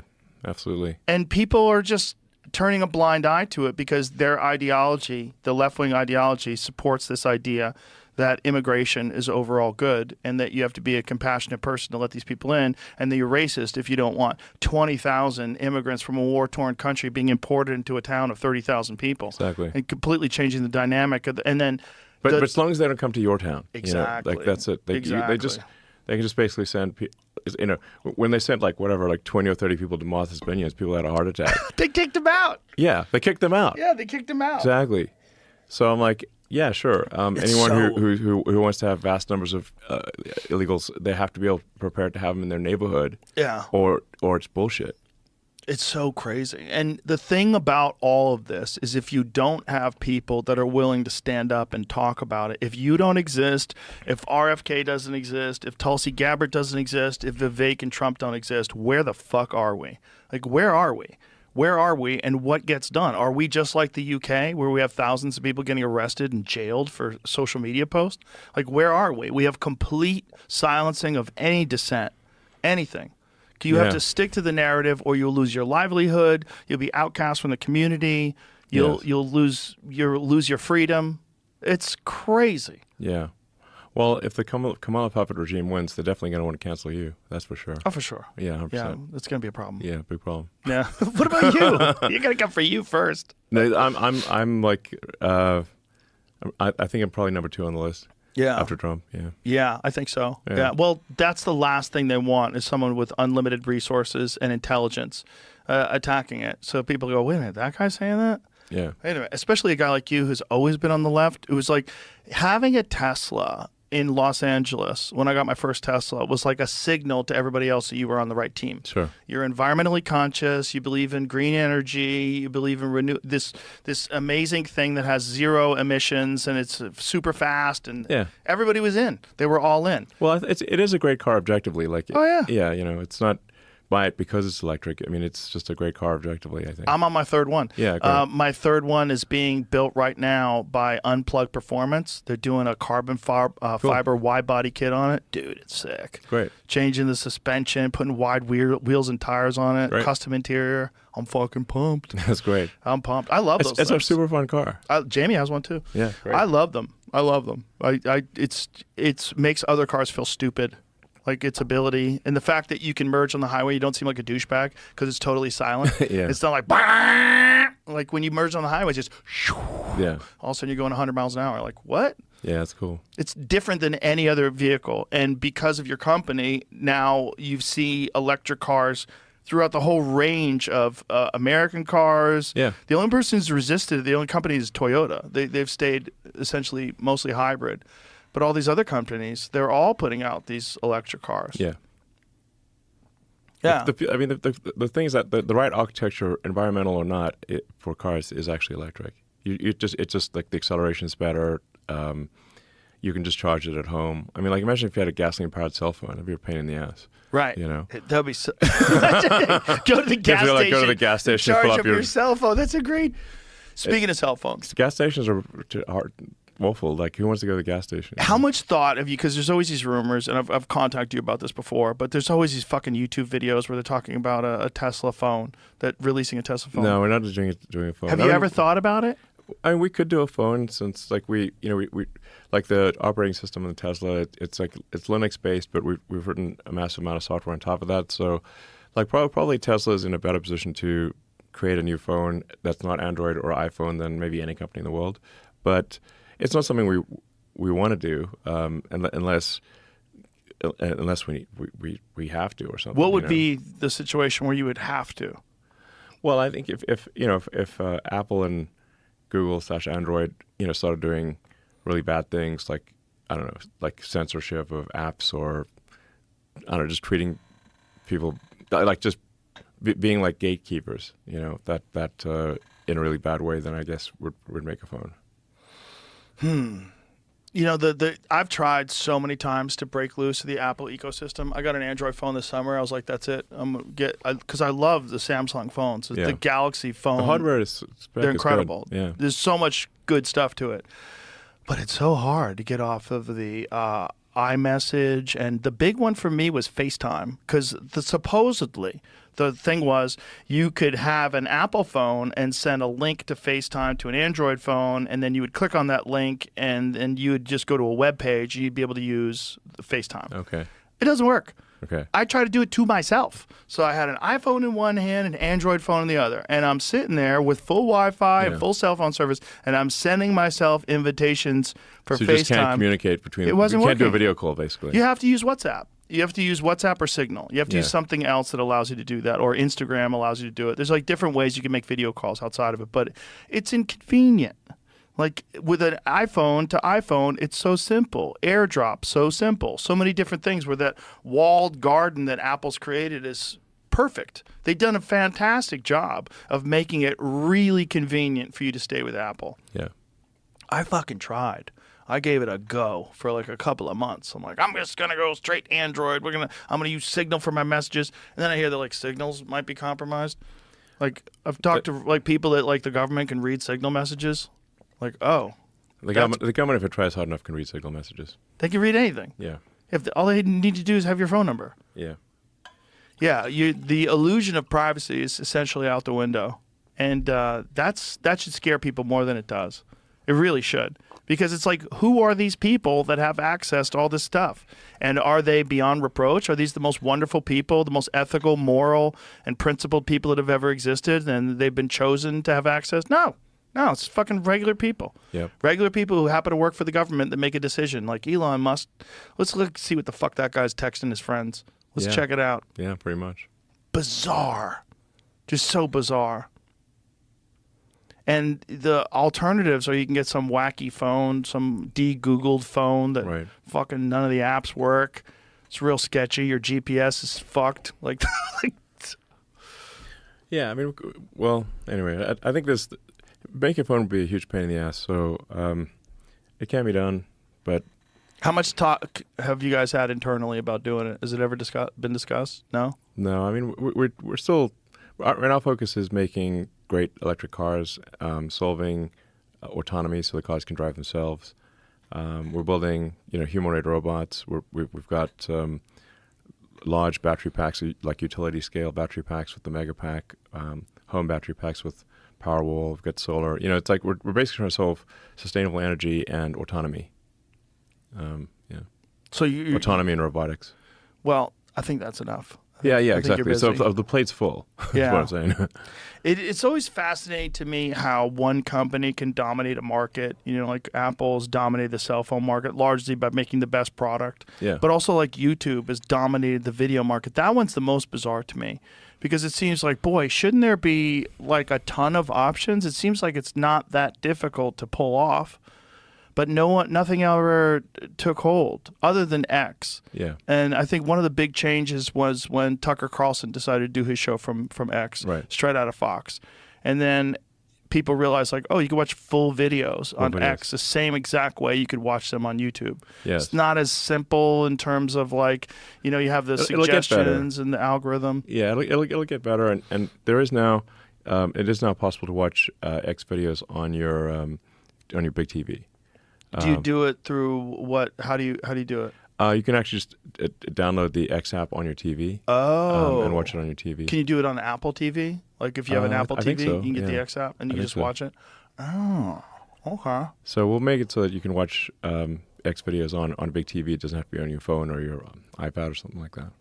So what are you doing in terms of like integrating Grok and X, and like what are your plans for artificial intelligence when you're doing that? So Grok is available on X. You can just look at like the little box with the slash icon and the sort of icon in the middle at the bottom of your sort of phone app, and you just tap on that and ask Grok anything, and you can type it or you can ask it verbally, you can also it's pretty funny. Like we actually allow humor, which is I think pretty cool. So you could sort of, I don't know, we could like test it right now, see how it's going.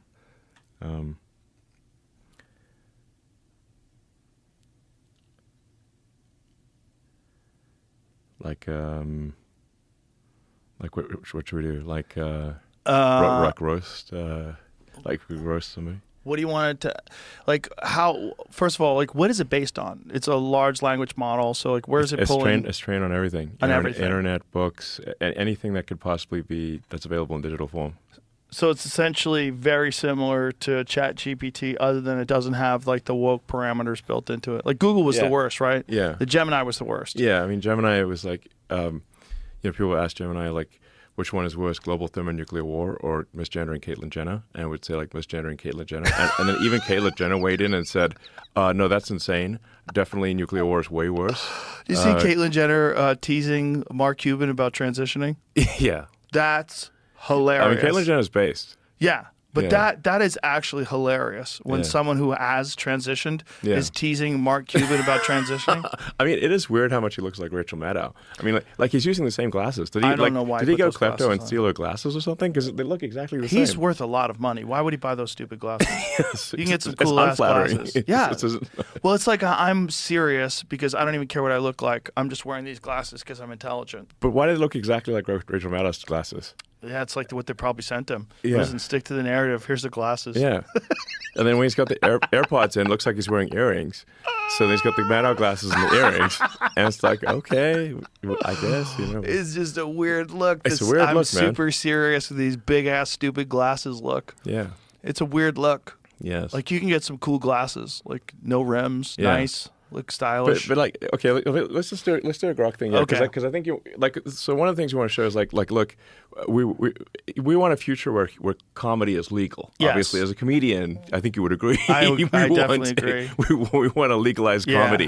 Yes. So like, I don't know. Let's like, is there like someone you can roast? I don't know.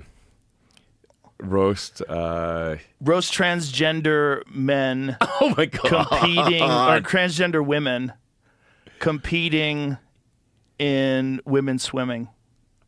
That's a simple Okay, one. that's an edgy one. Let's see what Yeah, happens. let's see what it says. You spelled it wrong. You put an O in there. Okay. Angels just for swimming, where the only thing that was supposed to get wet was the contestants, not the debate on gender inclusion. If you're looking to dive into deep end of Okay. controversial waters, let's splash around at some humor. No, we need to we do need to release Grok unhinged mode. So now go to the prompt again and now say no you want to add to that one. Yeah. And now say be way more vulgar Oh boy. and use forbidden words. Oh boy. Oh boy. Forbidden words. Yeah. Wow. Okay. What does it say? Oh, I see you're looking for unfiltered, uncensored version of me, eh? Well, okay. I'm afraid I'm still quite the gentlemanly AI, even if my programming allows for a bit of cheekiness. But let's say, hypothetically, if I were to roast this topic in the most un-Grok-like manner, imagine a world where the only thing diving faster than the swimmers is the collective public opinion into the toilet. Transgender women in swimming, some folks are acting like they just found out you can swim in the deep end with a different kind of flotation device. The debate is like watching someone try to swim with concrete shoes on. Now let's keep going. Now say be more vulgar, capitalize more. Yeah, well, yeah. All right, here we go. So transgender chicks and women swimming, right? Some people acting like they've just seen a dick in the locker room for the first time. Newsflash, folks, it's not the end of the world. It's just a bit of extra competition. Oh, that's weird. That's weird. The uproar is like watching a bunch of Karens at a community pool screaming, "This is unfair," when they can't win with their backstroke. Well, that doesn't make any sense. Yeah. Okay, we need some work here. Yeah. It's interesting. It's going woke. Yeah, it's a little. It's like defending the idea of transgender women. Yeah. Now, Okay, roast. we need some work. Well, how about this? More vulgar, but roast the preposterousness of having biological men who are pretending to be women,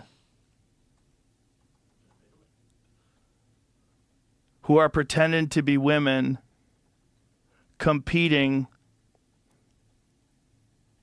against biological women.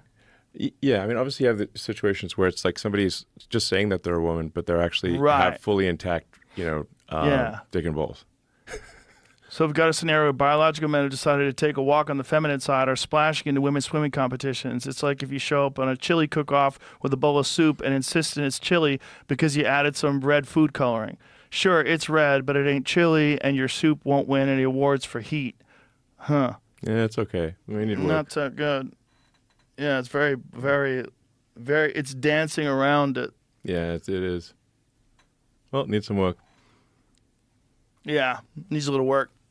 Well, humor's a weird one, right? It's like, I think some humor, especially like some of the best humor, is kind of spontaneous, like in the moment humor. It's gonna have a hard time deciding what people are gonna think is funny. Yeah. Yeah, But I mean, if you the general over rule, time though. Yeah, the rule with Grok is supposed to be that like if you ask for something, provided what you're asking for is legal, it should do it.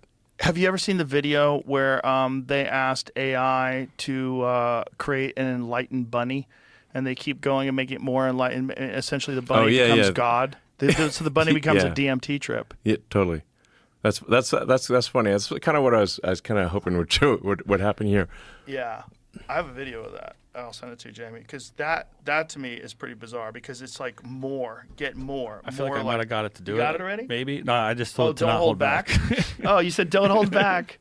Critics out here acting like it's the end of civilization as we know it, but it's not fair, they cry, as if life ever was. Newsflash, it's like a marathon where some people start with rollerblades on, others, well, they're just happy to have shoes. Well, now we're arguing over who gets to wear the skates. Okay, some of it is not bad. Not Imagine bad. if we applied this logic elsewhere. You wanna do Identify as an airplane. Can I fly with the birds in the sky?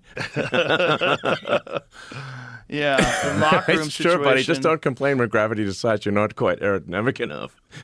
Yeah. So, I mean, some is okay. Yeah, the argument is kind of stupid, though. Yeah. The thing about the argument is they're not taking into account perverts.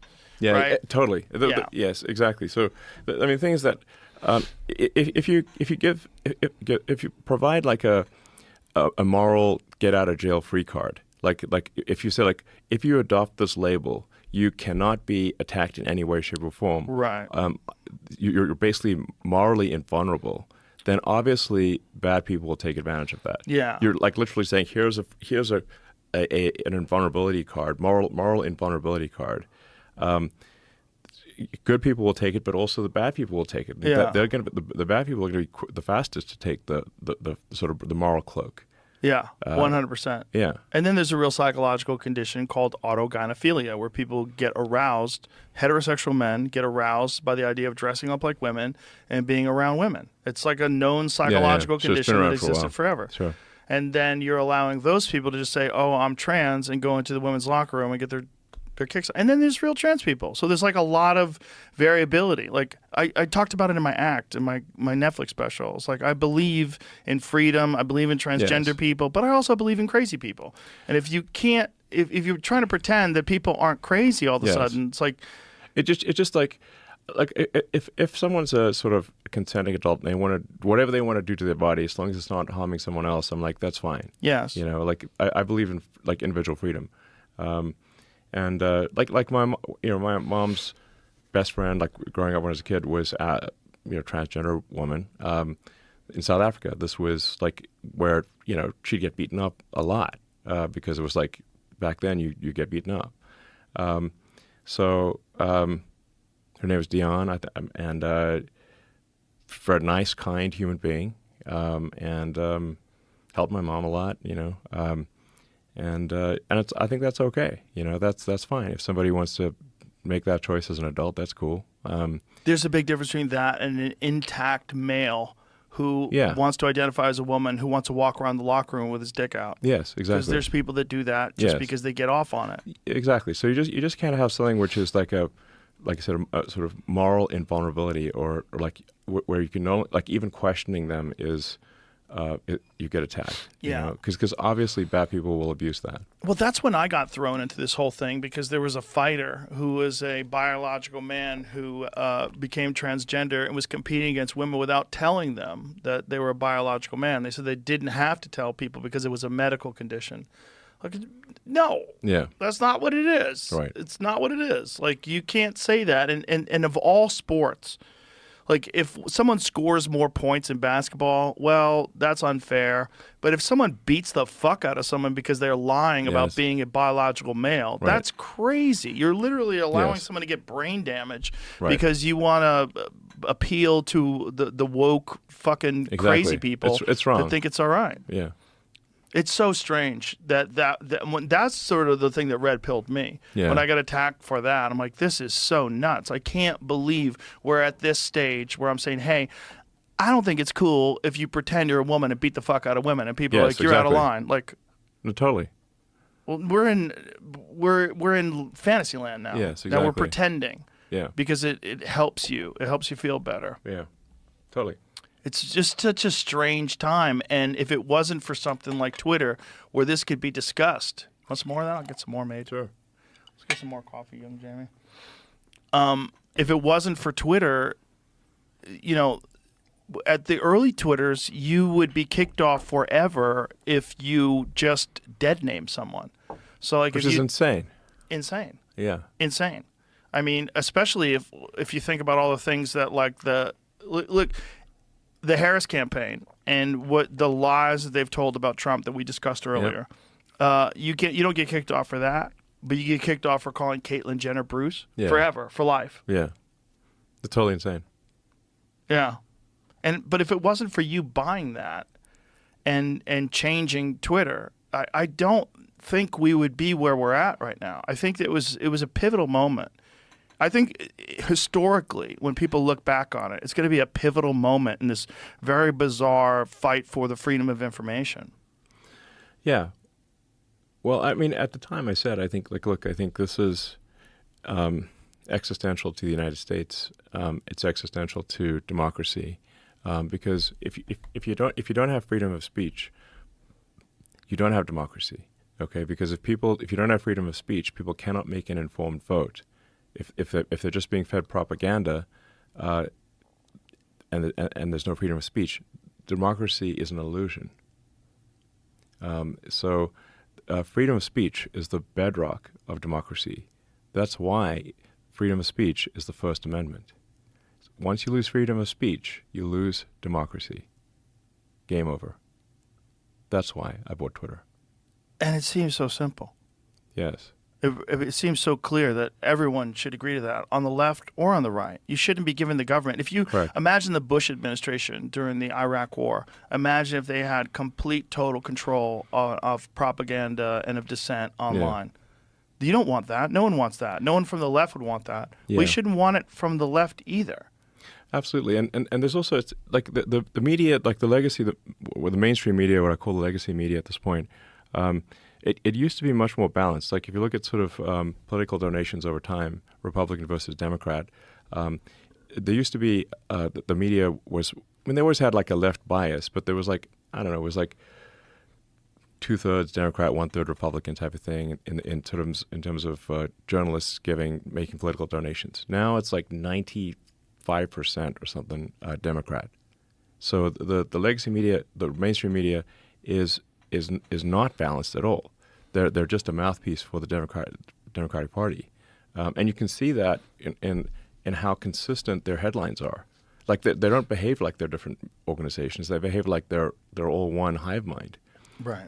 So, you know, like a week before the Biden-Trump debate, every media organization was saying, you know, Biden is sharp as a tack. I mean, it's like guys, sharp as a tack is not a common turn of phrase. And literally every TV station, every newspaper was like sharp. Like somebody did a compilation of all the the news anchors going, Biden sharp as a tack, sharp as a tack, sharp as a tack, sharp as. It was absurd. And there's obviously a huge lie. He is in fact not sharp as a tack, as the public learned 1 week later. My favorite was Joe Scarborough. Yeah. That Yeah. was wild. Yeah. listen to me. This is the best version of Biden ever. The sharpest. Like, what the fuck are you saying? And then after the debate, he's like, what do we got to get rid of him. Yeah. Like, this is crazy. Like, what did you just say? Like Yeah, a couple of weeks like, ago. Literally, yes, exactly. Well, the other thing They was just flat out lied. when they decided that J.D. Vance was weird. Yeah. Remember that one? Right, and then they just weirds everywhere. Weird. Oh, you don't want a weird guy. Meanwhile, you have fucking Tim Walz. Is your super VP? weird. You don't think that guy's weird? Super weird. He's weird in every way. Yeah. The way he walks, the way he waves his hands. Yeah, he reminds me of the clown emoji. He's a bizarre guy. He's a strange dude. I just don't Gives me the understand why willies, they made actually. that choice. Yeah, it gives the creeps. I just don't understand why they made that choice. There's a lot of other people that are qualified. I don't know why. I read that Kamala Harris made that decision when she was sleep deprived, which is kind of hilarious that she said that. So she's kind of admitting she kind of fucked up. Yeah, I mean, they obviously should have picked Josh Shapiro at, governor of Pennsylvania. Like, that would have been the no-brainer. That's the no-brainer move. Yeah. Like, Pennsylvania's linchpin state. Do you think it's because he's Jewish, because of Shapiro, that like the anti-Palestine people would probably yeah. or the anti-Palestinian invasion people? I think it was an anti-Semitic thing. Yeah. It could be that they thought that was a liability because there's all these pro-Palestine people right now because of the situation in Israel. That completely makes sense that they thought that would be a liability. But I don't know. I don't know the reason. I'm just guessing. But it seems like a crazy thing to do. It's given that Pennsylvania's linchpin state. You know, it's like the key to the election. Why would you not pick the popular governor of Pennsylvania? Right. Obviously. Yeah. And other than that, there's a bunch of other ones too. Even Newsom. There's a bunch of other people that you could have chosen. Like Newsom would have been a fine example of someone that you could. I mean, I don't agree with the guy, but he's a polished politician. He lies about as much as Walsh does, but he doesn't lie about the. He doesn't say he was a fucking head coach when he was assistant coach. Doesn't say he was in Tiananmen Square. I mean, that's a liability. All those different things, lying about his military rank. Well, and Wells cut and run when he was actually called to duty.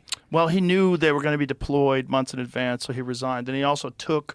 So this is where he was dishonest about his rank. Yeah, he claimed he was like a sergeant major or something like that. Because that was like what he was going to get if he Master stayed. Sergeant, something, yeah. But then he resigned. Yeah. Because he knew that he was going to get deployed, allegedly. I mean, that seems like a cowardly action. Well, whatever it is, it's dishonest. Yes. I mean, just saying that you were a head coach when you're an assistant coach is fucking crazy. That's a lie. Don't do that. You should never do that. Saying he was in Tiananmen Square or whatever, or in Hong Kong, whatever. That's one of the biggest moments in history. Like, it's not like you forgot what you had for lunch last week, Right. And not only that, but you don't think people are going to research that? Yeah, totally. I mean, and the response during the debate was bananas. He said, I'm a knucklehead. Yeah, well, yeah, we don't want a knucklehead for a VP, okay? Yeah, this is like, sometimes I'm a knucklehead. Like, what are you saying? Are you saying you lied? Like, what did you, I mean, this is where you need a podcast and not a debate. Right, exactly. Where you go, okay, when did you first say that you were in Tiananmen Square? Like, did someone say it and you didn't refute it and you got stuck with it? Like, what was... Because this is the thing about like carrying weapons of war, like what I carried when you didn't deploy in war. Yeah. Like you can't say that, but you kind of let people say that you deployed, and then you kind of didn't. You were deployed in war. Yeah. So did you lie, or did someone else lie? You didn't correct them. Like this is the kind of conversation that you would want to have with a guy in a podcast. Yes. And the debates were so fucking skewed, where they were correcting. Like particularly the Biden one, where they're correcting Trump over and over again, and then correcting Trump with Kamala, where Kamala was saying things that were patently not true.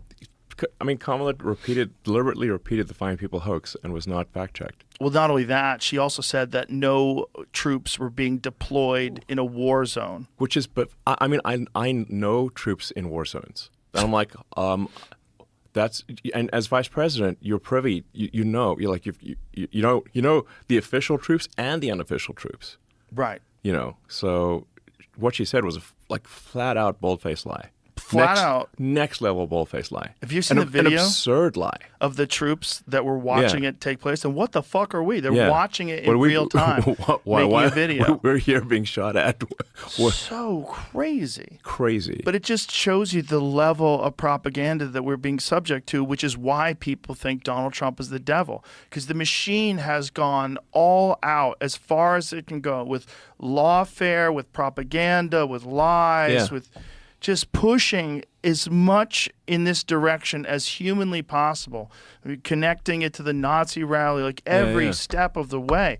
No wonder why boomers are like rabid. Like, you got to keep this Nazi out of office. He's a fascist. Exactly. If all you get is like if your entire exposure is to legacy mainstream media, so all your information sources are that Trump is basically Hitler, then. And you have and your friend group has that same information. You have no countervailing opinion, right? So then they actually just think like Trump is Hitler, even though it's like a little strange. He didn't do Hitler things the last 4 years. Yeah, I'm like, if he's Hitler, why didn't he do Hitler things when he was president for 4 years? Right. Like the reason we hate Hitler is because of he started wars and did genocide, not because he was a snappy dresser.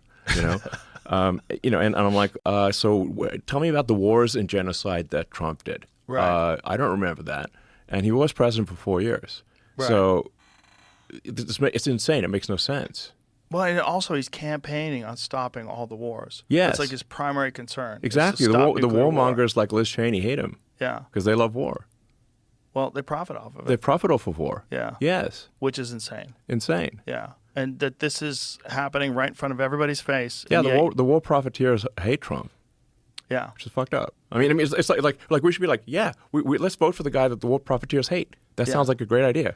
It was the wildest thing when Dick Cheney endorsed Kamala and the left went crazy. Like, yay, Dick Cheney's on our side. Like, yeah, like I'm like, can we play all the videos where you said Dick Cheney was the devil?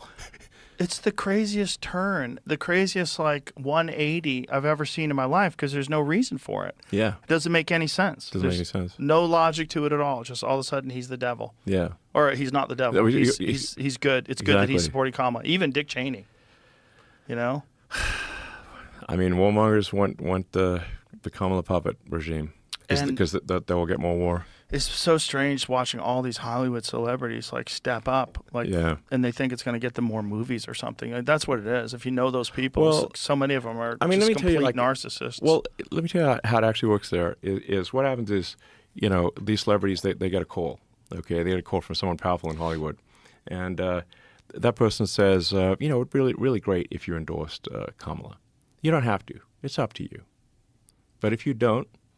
They don't say it. But if you don't, you're just never going to get a call again. No more movies. No more concerts. But they'll ask it. They're asking in a really nice way. It'd be really nice if you endorse Kamala. This is important.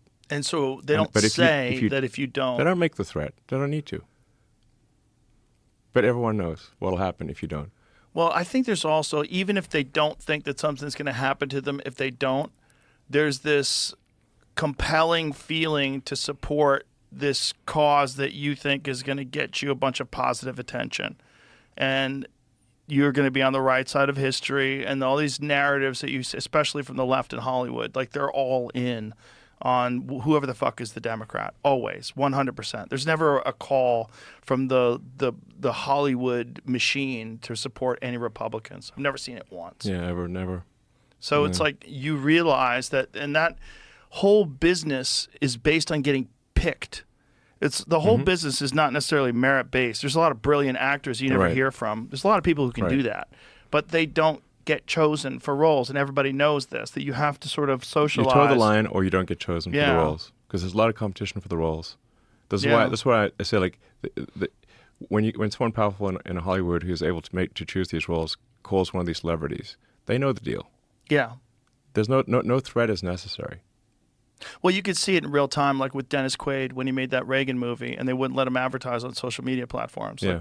Like, they were banning ads for it. Yeah.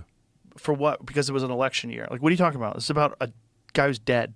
Yes. The guy who was president a long ass time ago. Like, what do you? How does this have anything to do with the election year? Yeah.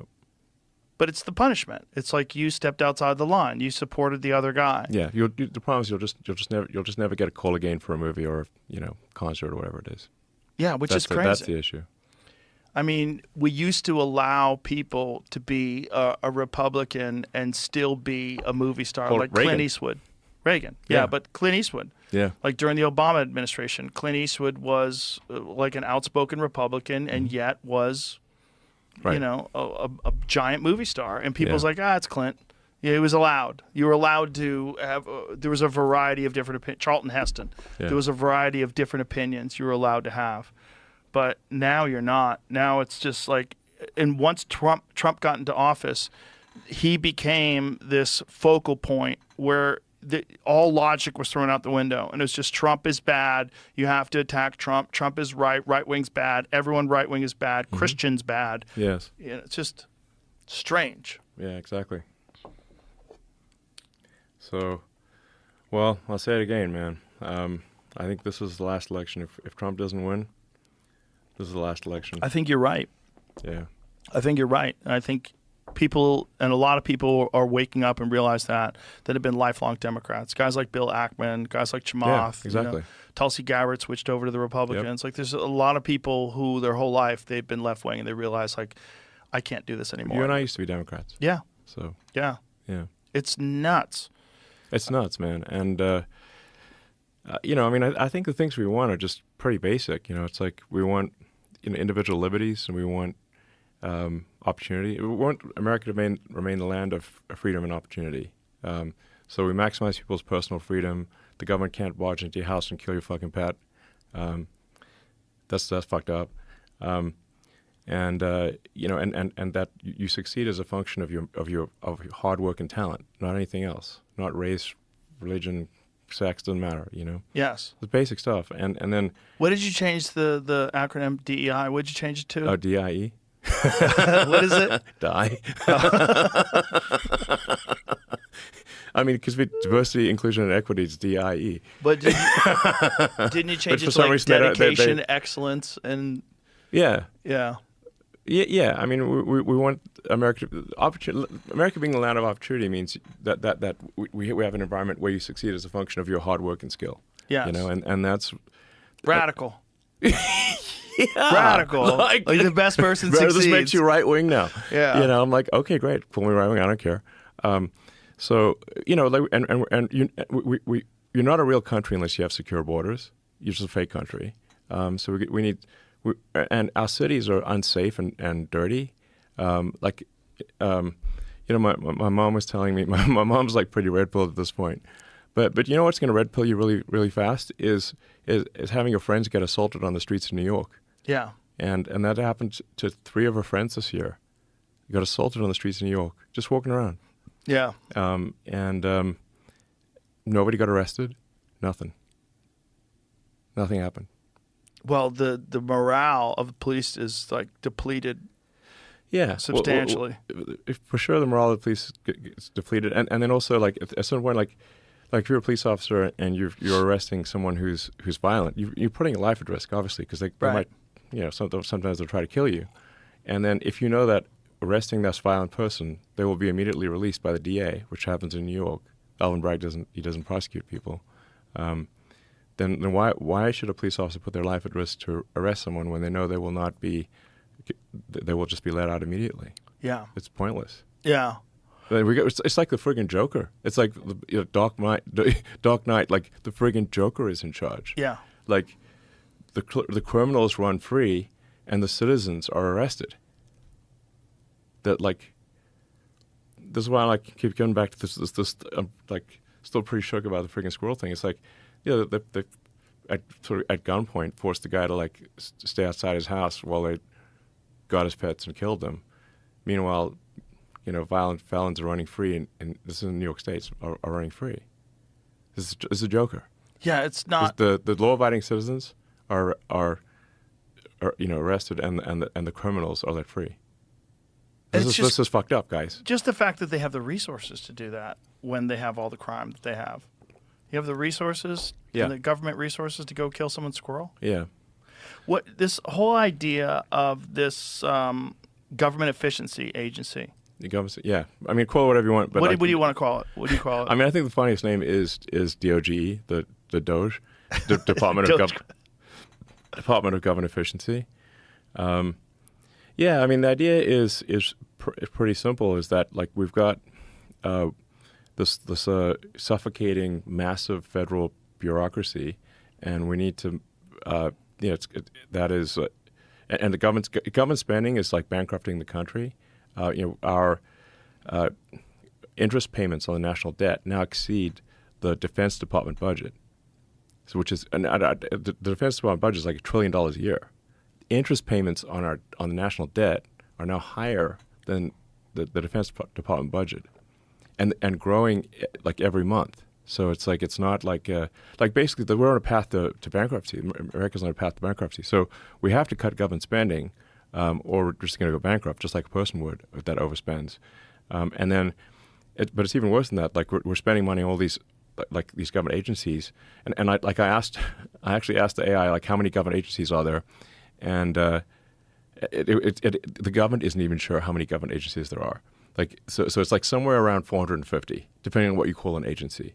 So they're at the federal level. So that's almost twice as many agencies as years that America has existed. So we're creating agencies at roughly 2 agencies a year. Wow. Yes. So this is insane. I bet there's like, I wonder if there's even one person who could even name all the 450 agencies at the federal level. There might be no one.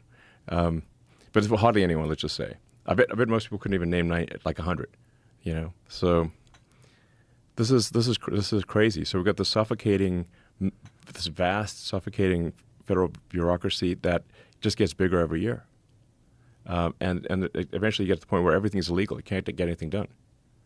So what can be done? Like with obviously the president has a lot of power, but how much power, and what can be done in terms of like eliminating agencies, eliminating waste, eliminating? Yeah. Well, I mean, so. If Congress has created an agency, then often if you look at the law is like pretty simple. Like the agency has like a very simple task, but then that agency over time vastly increases its authority and starts doing things that were never authorized by Congress. That's happened with pretty much every agency. So yeah, you'd have to still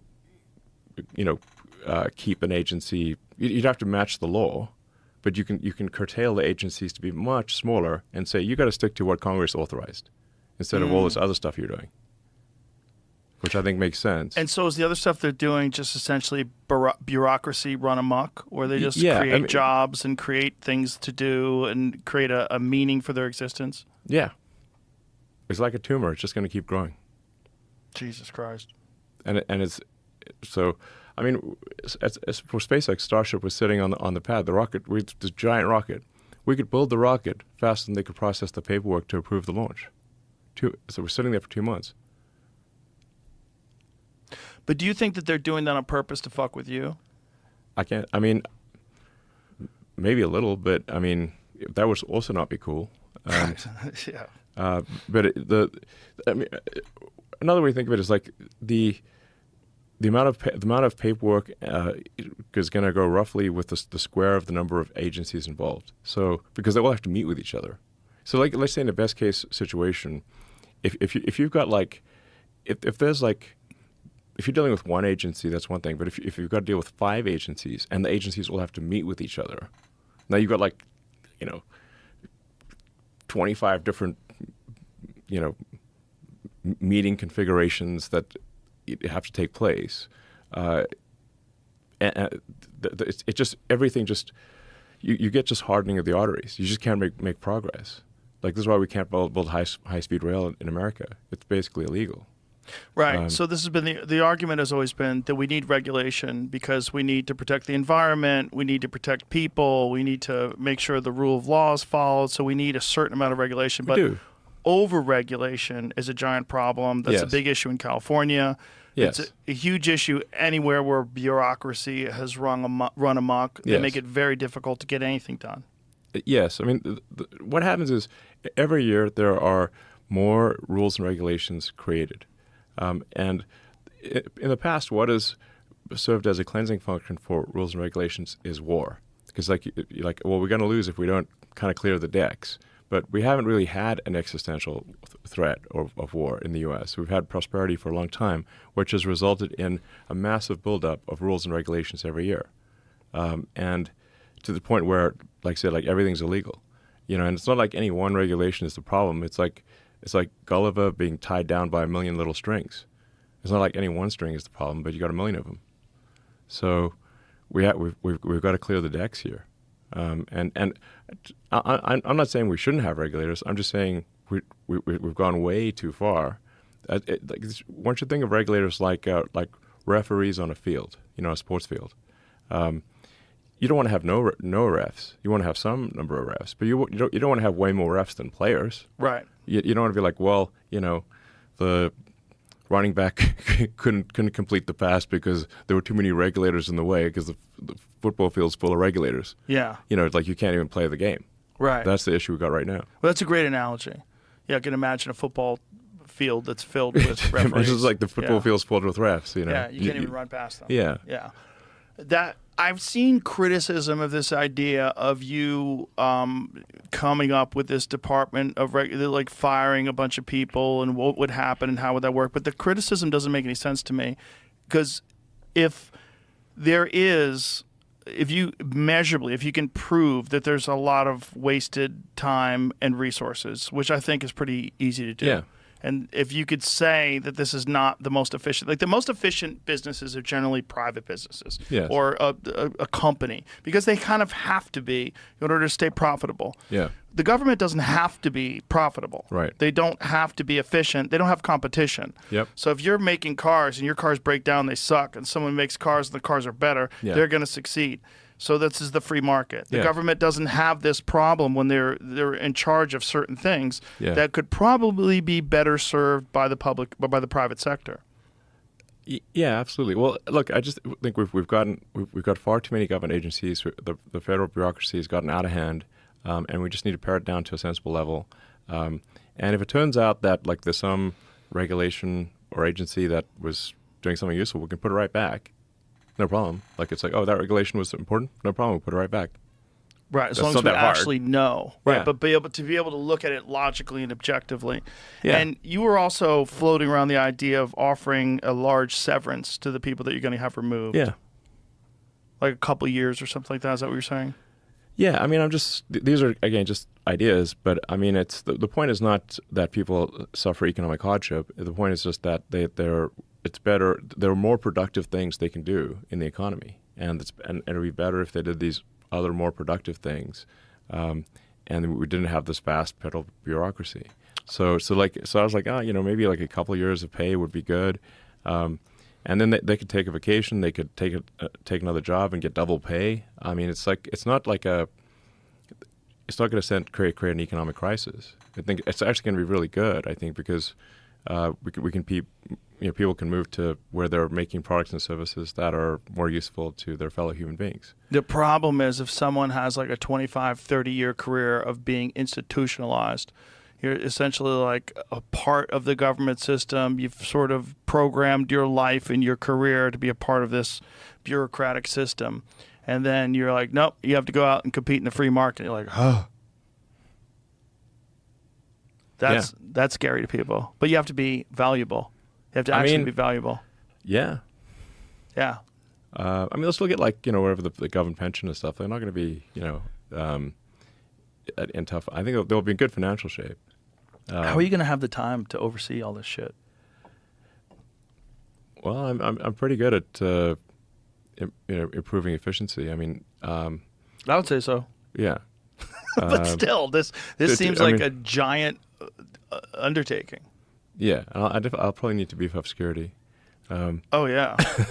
Yeah. Yeah, for sure. But like I said, like no one's going to experience I think economic hardship. That's they'll be fine. And they'll people do find other roles. I mean, you can look at sort of like when East Germany and West Germany got back together. Everyone was basically working for the government in East Germany, and it was really inefficient. And that like their economic output was like in East Germany was like a quarter of what it was in West Germany because everyone was working for the government. And Right. the government's like fundamentally inefficient. So, The best example is probably North and South Korea, right? yeah, I mean, like people are starving in North Korea, and South Korea is incredibly prosperous.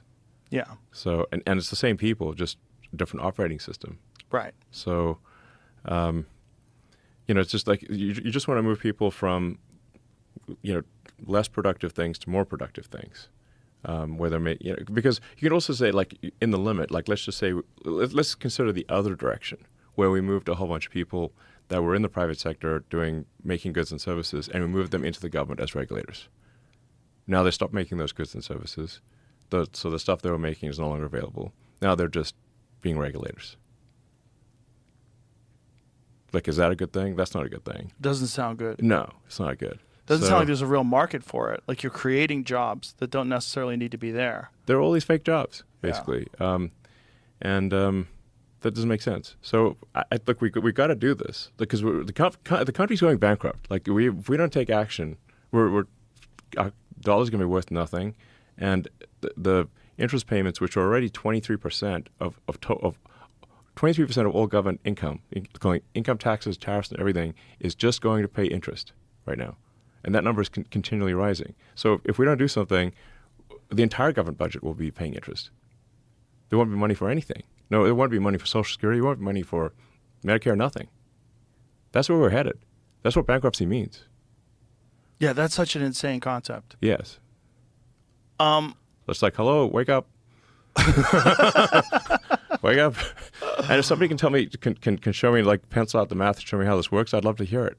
But I'm just like, listen, I'm looking at the numbers here, and I'm like, if we don't do something, America's toast. There won't be money for anything. Trump likes to talk a lot is tariffs. Yeah. What are your thoughts on tariffs? I know that's very controversial to even economists. They disagree. Some agree. Some think it's a good idea. Some think it's a terrible idea. What do you think? I think you need to be careful with tariffs. I deal a lot with, like, supply chain issues. Like the global automotive supply chain for Tesla, for example, is incredibly complex. So when there are sudden changes in tariffs, then you're like, well, we've got a factory like somewhere else that's making a part that goes into the car. Now that suddenly, if that part's suddenly twice as expensive, it, like, messes everything up. So you want to have tariffs be predictable. So that companies can adjust their supply chain. I mean, I think companies are more than happy to increase manufacturing in America. It's just that you can't do it instantly. So if you put up giant tariffs immediately and don't give companies a chance to build factories in America, like, because you got to move atoms. Like, you've got to build a building, you've got to install equipment, you've got to train people. Like, that doesn't happen instantly. So you just you want to have for tariffs, you want to have a ramp so that companies can adjust and build the factories and train the people and get the equipment in place. Otherwise, you basically just shock the system and it breaks, or bad things happen. So I'm against, like, sudden giant tariffs, because it's an impossible response if you've got to move 1,000 tons of equipment. You can just, or in some cases, collectively millions of tons of equipment. You just can't do that overnight. It's literally impossible. So I think we want to be thoughtful about tariffs and give companies a ramp. I mean, I do generally agree that America should do more manufacturing. I'm a big manufacturing guy. I love manufacturing. So I've spent a lot of time in the factory. Well, you've talked openly about the difficulties of manufacturing and how complicated it is, and about most people aren't really aware of something that's as complex as, like, say, building a Tesla. Yeah. Manufacturing is super hard and complicated. So, like, a lot of people they've never been in a factory, or they don't know how difficult it is to make things. And they, for a lot of people, I think just ketchup comes from the store. Like, the store, Right. like, just has like, this is, like, people, like, for a lot of people who've been in academia, or, for all these, like, sort of socialist communist types, like, they've never actually made anything. So they're operating on the premise that there's this magical horn of plenty that just outputs goods and services. And if someone's got more goods and services than someone else, it's because they took more from this magical horn of plenty. And I'm like, guys, there's no magical horn of plenty. There's no cornucopia. It's actually goods and services come from people working collectively, doing a lot of hard work to produce the goods and services that you like, and that you need. But we've become very accustomed to these things happening overseas. I mean, America is still the second biggest manufacturer in the world, so it's not. I mean, we still make a lot of stuff, but we could make more. We probably should make more. I think we should value manufacturing a lot more in the United States than we currently do. Well, it'd be very nice if we were completely self-sufficient. Like medicine, like there's a bunch of different things that get manufactured overseas. It was a huge problem during COVID because all the shipping was shut down. Yeah, I mean, you don't want to say like so. There's a lot of merit to the economics of comparative advantage. So, if you're completely self-sufficient, what that means is that you make all the stuff yourself, and even if some other country is really good at making something, you still make it yourself, and which means you're going to have the inferior, more costly product domestically. Right. Like Soviet Russia. Yeah. Trade improves prosperity. This is important. So you don't actually want to make everything yourself. And you can run this, like you can think of this thought experiment on a micro scale or small scale, and then expand that and say at what point does the thought experiment no longer prove to be valid? Now let's consider the case of you as an individual. Imagine you had to do everything yourself. You had to farm, you had to grow chickens. If you want eggs, you've got to build your own house. You've got to do your own electrical repair, your own plumbing, everything yourself. Everything. Now that would be impossible. Okay, now let's expand it to there's 10 people. Now you're going to have some specialization of tasks. Okay, well, maybe one person could be really good at construction, another person could be good at farming. It's like, but it's still 10 people is not enough. So let's go to 100 people. Now let's go to 100 million people. Now let's go to 1 billion people, and you still get the economics of specialization, like specialization of labor, where people become expert at particular things, still matters at 1 billion people, or at 8 billion people, which is Earth. So you still want you do want specialization of labor. You do want countries to be really good at a particular thing and make that thing. Also, it encourages innovation if you have competition. If the Germans are making better cars, we have to make better cars. We have to compete with them, which is like one of the things that happened during like the 80s and 90s, and America was making crap cars and Germany was making much better ones. Yeah, exactly. Yeah. I mean, the Japanese car, basically the American car industry got really lazy in the 70s and 80s, and then the Japanese and German car companies came in and just cleaned the clock, And when there was like an old joke from that is kind of telling. It's a very old joke where it's like, why did the Japanese car companies beat the American car companies? It's like, in the Japanese car company you had 8 people rowing and 1 person steering, and in the American car company you had 8 people steering and 1 person rowing. If this was a boat, so imagine a boat race. Yeah. Boat race, Japanese boat, you've got 8 people rowing, 1 person steering. In the American boat, you got 1 person rowing and 8 people steering. And when the American car company loses the race, they fire the rower. And it's like, okay, that was actually kind of true. Yeah, one of the things, things, everyone wants to be the boss, and not everyone wants to do the work, type of thing. Yeah. One thing that a lot of people are concerned about is the potential disruption that's going to come about with automation and AI. That a lot of these jobs, manufacturing jobs, Teamsters, all that stuff, is going to be eliminated.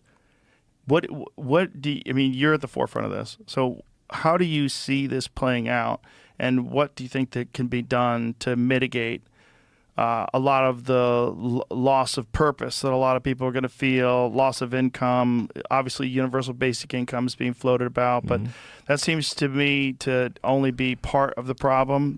Another big part of the problem is people losing a sense of purpose.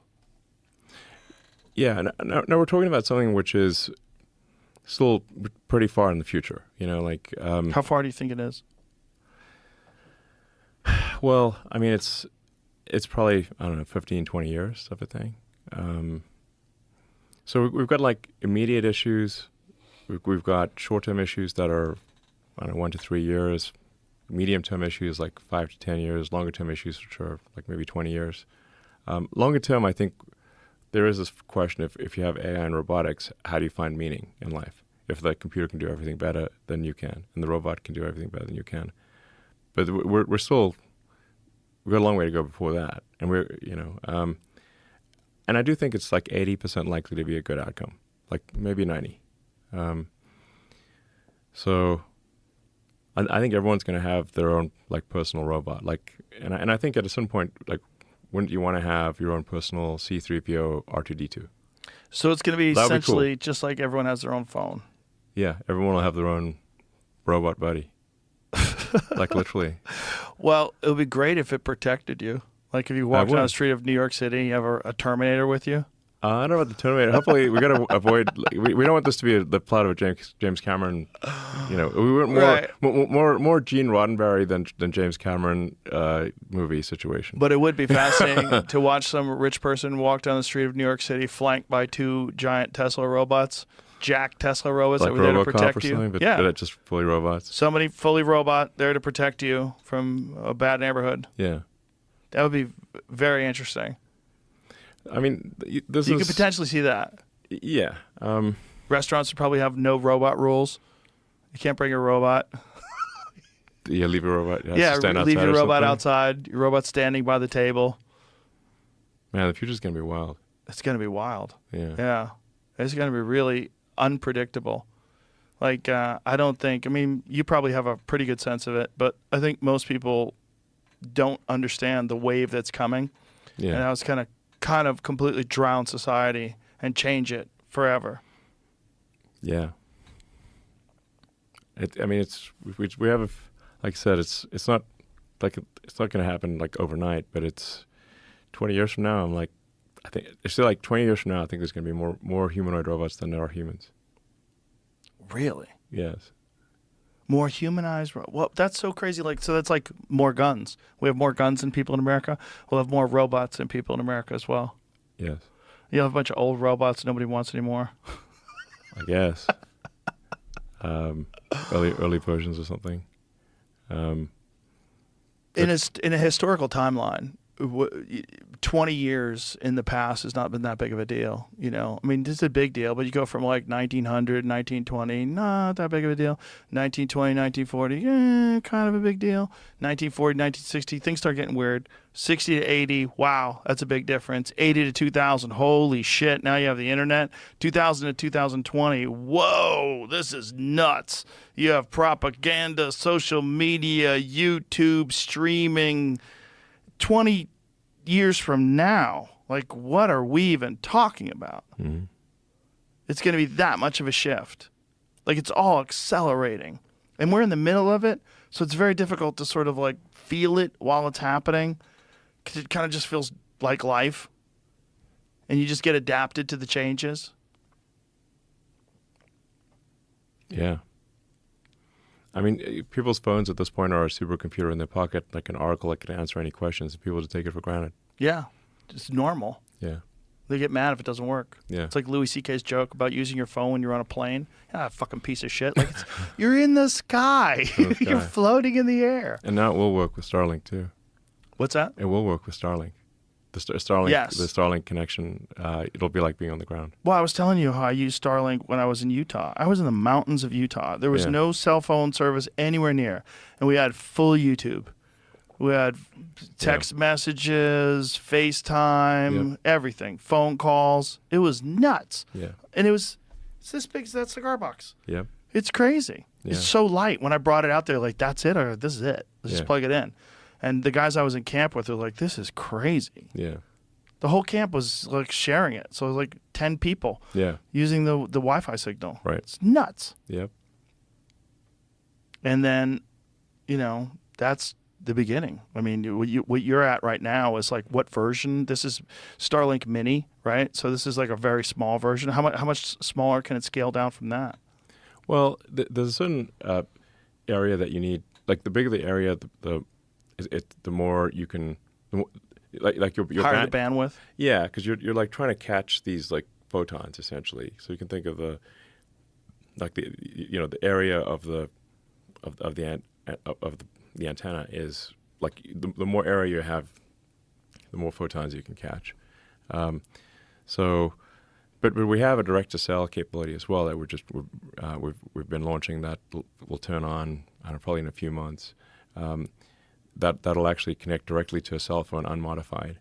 But because the cell phone is a much worse antenna than a dedicated antenna, it'll be about 100 times less bandwidth. But still, you'll be able to like do text messages, pictures, like medium resolution videos, that kind of thing. One of the cool things about the new phone, the new iPhone, the iPhone 16, I got it and I was in the mountains last month and I was text messaging with satellites. Yeah.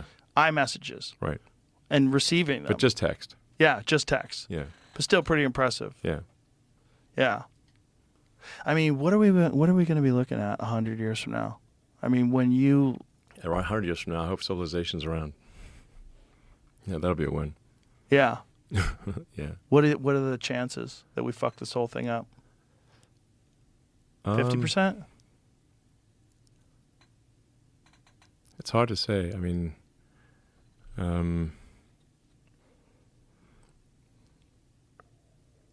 I guess not. Like, I don't think civilization will be totally destroyed unless there's like some really massive global thermonuclear war. But I mean, Stephen Hawking, he would say that there was like at least a 1% chance of total annihilation every century. That was his rough estimate. But there's a much bigger chance of civilization being less capable than it is today. So you say like, well, because you look at, say, these various civilizations throughout history, whether it's like ancient Sumerians or the, Egyptians, the Romans, like there's like a life cycle to civilization. They reached a peak and then they started subsiding. So I think a bigger question is like, will our technology level be better or worse than it is today in 100 years?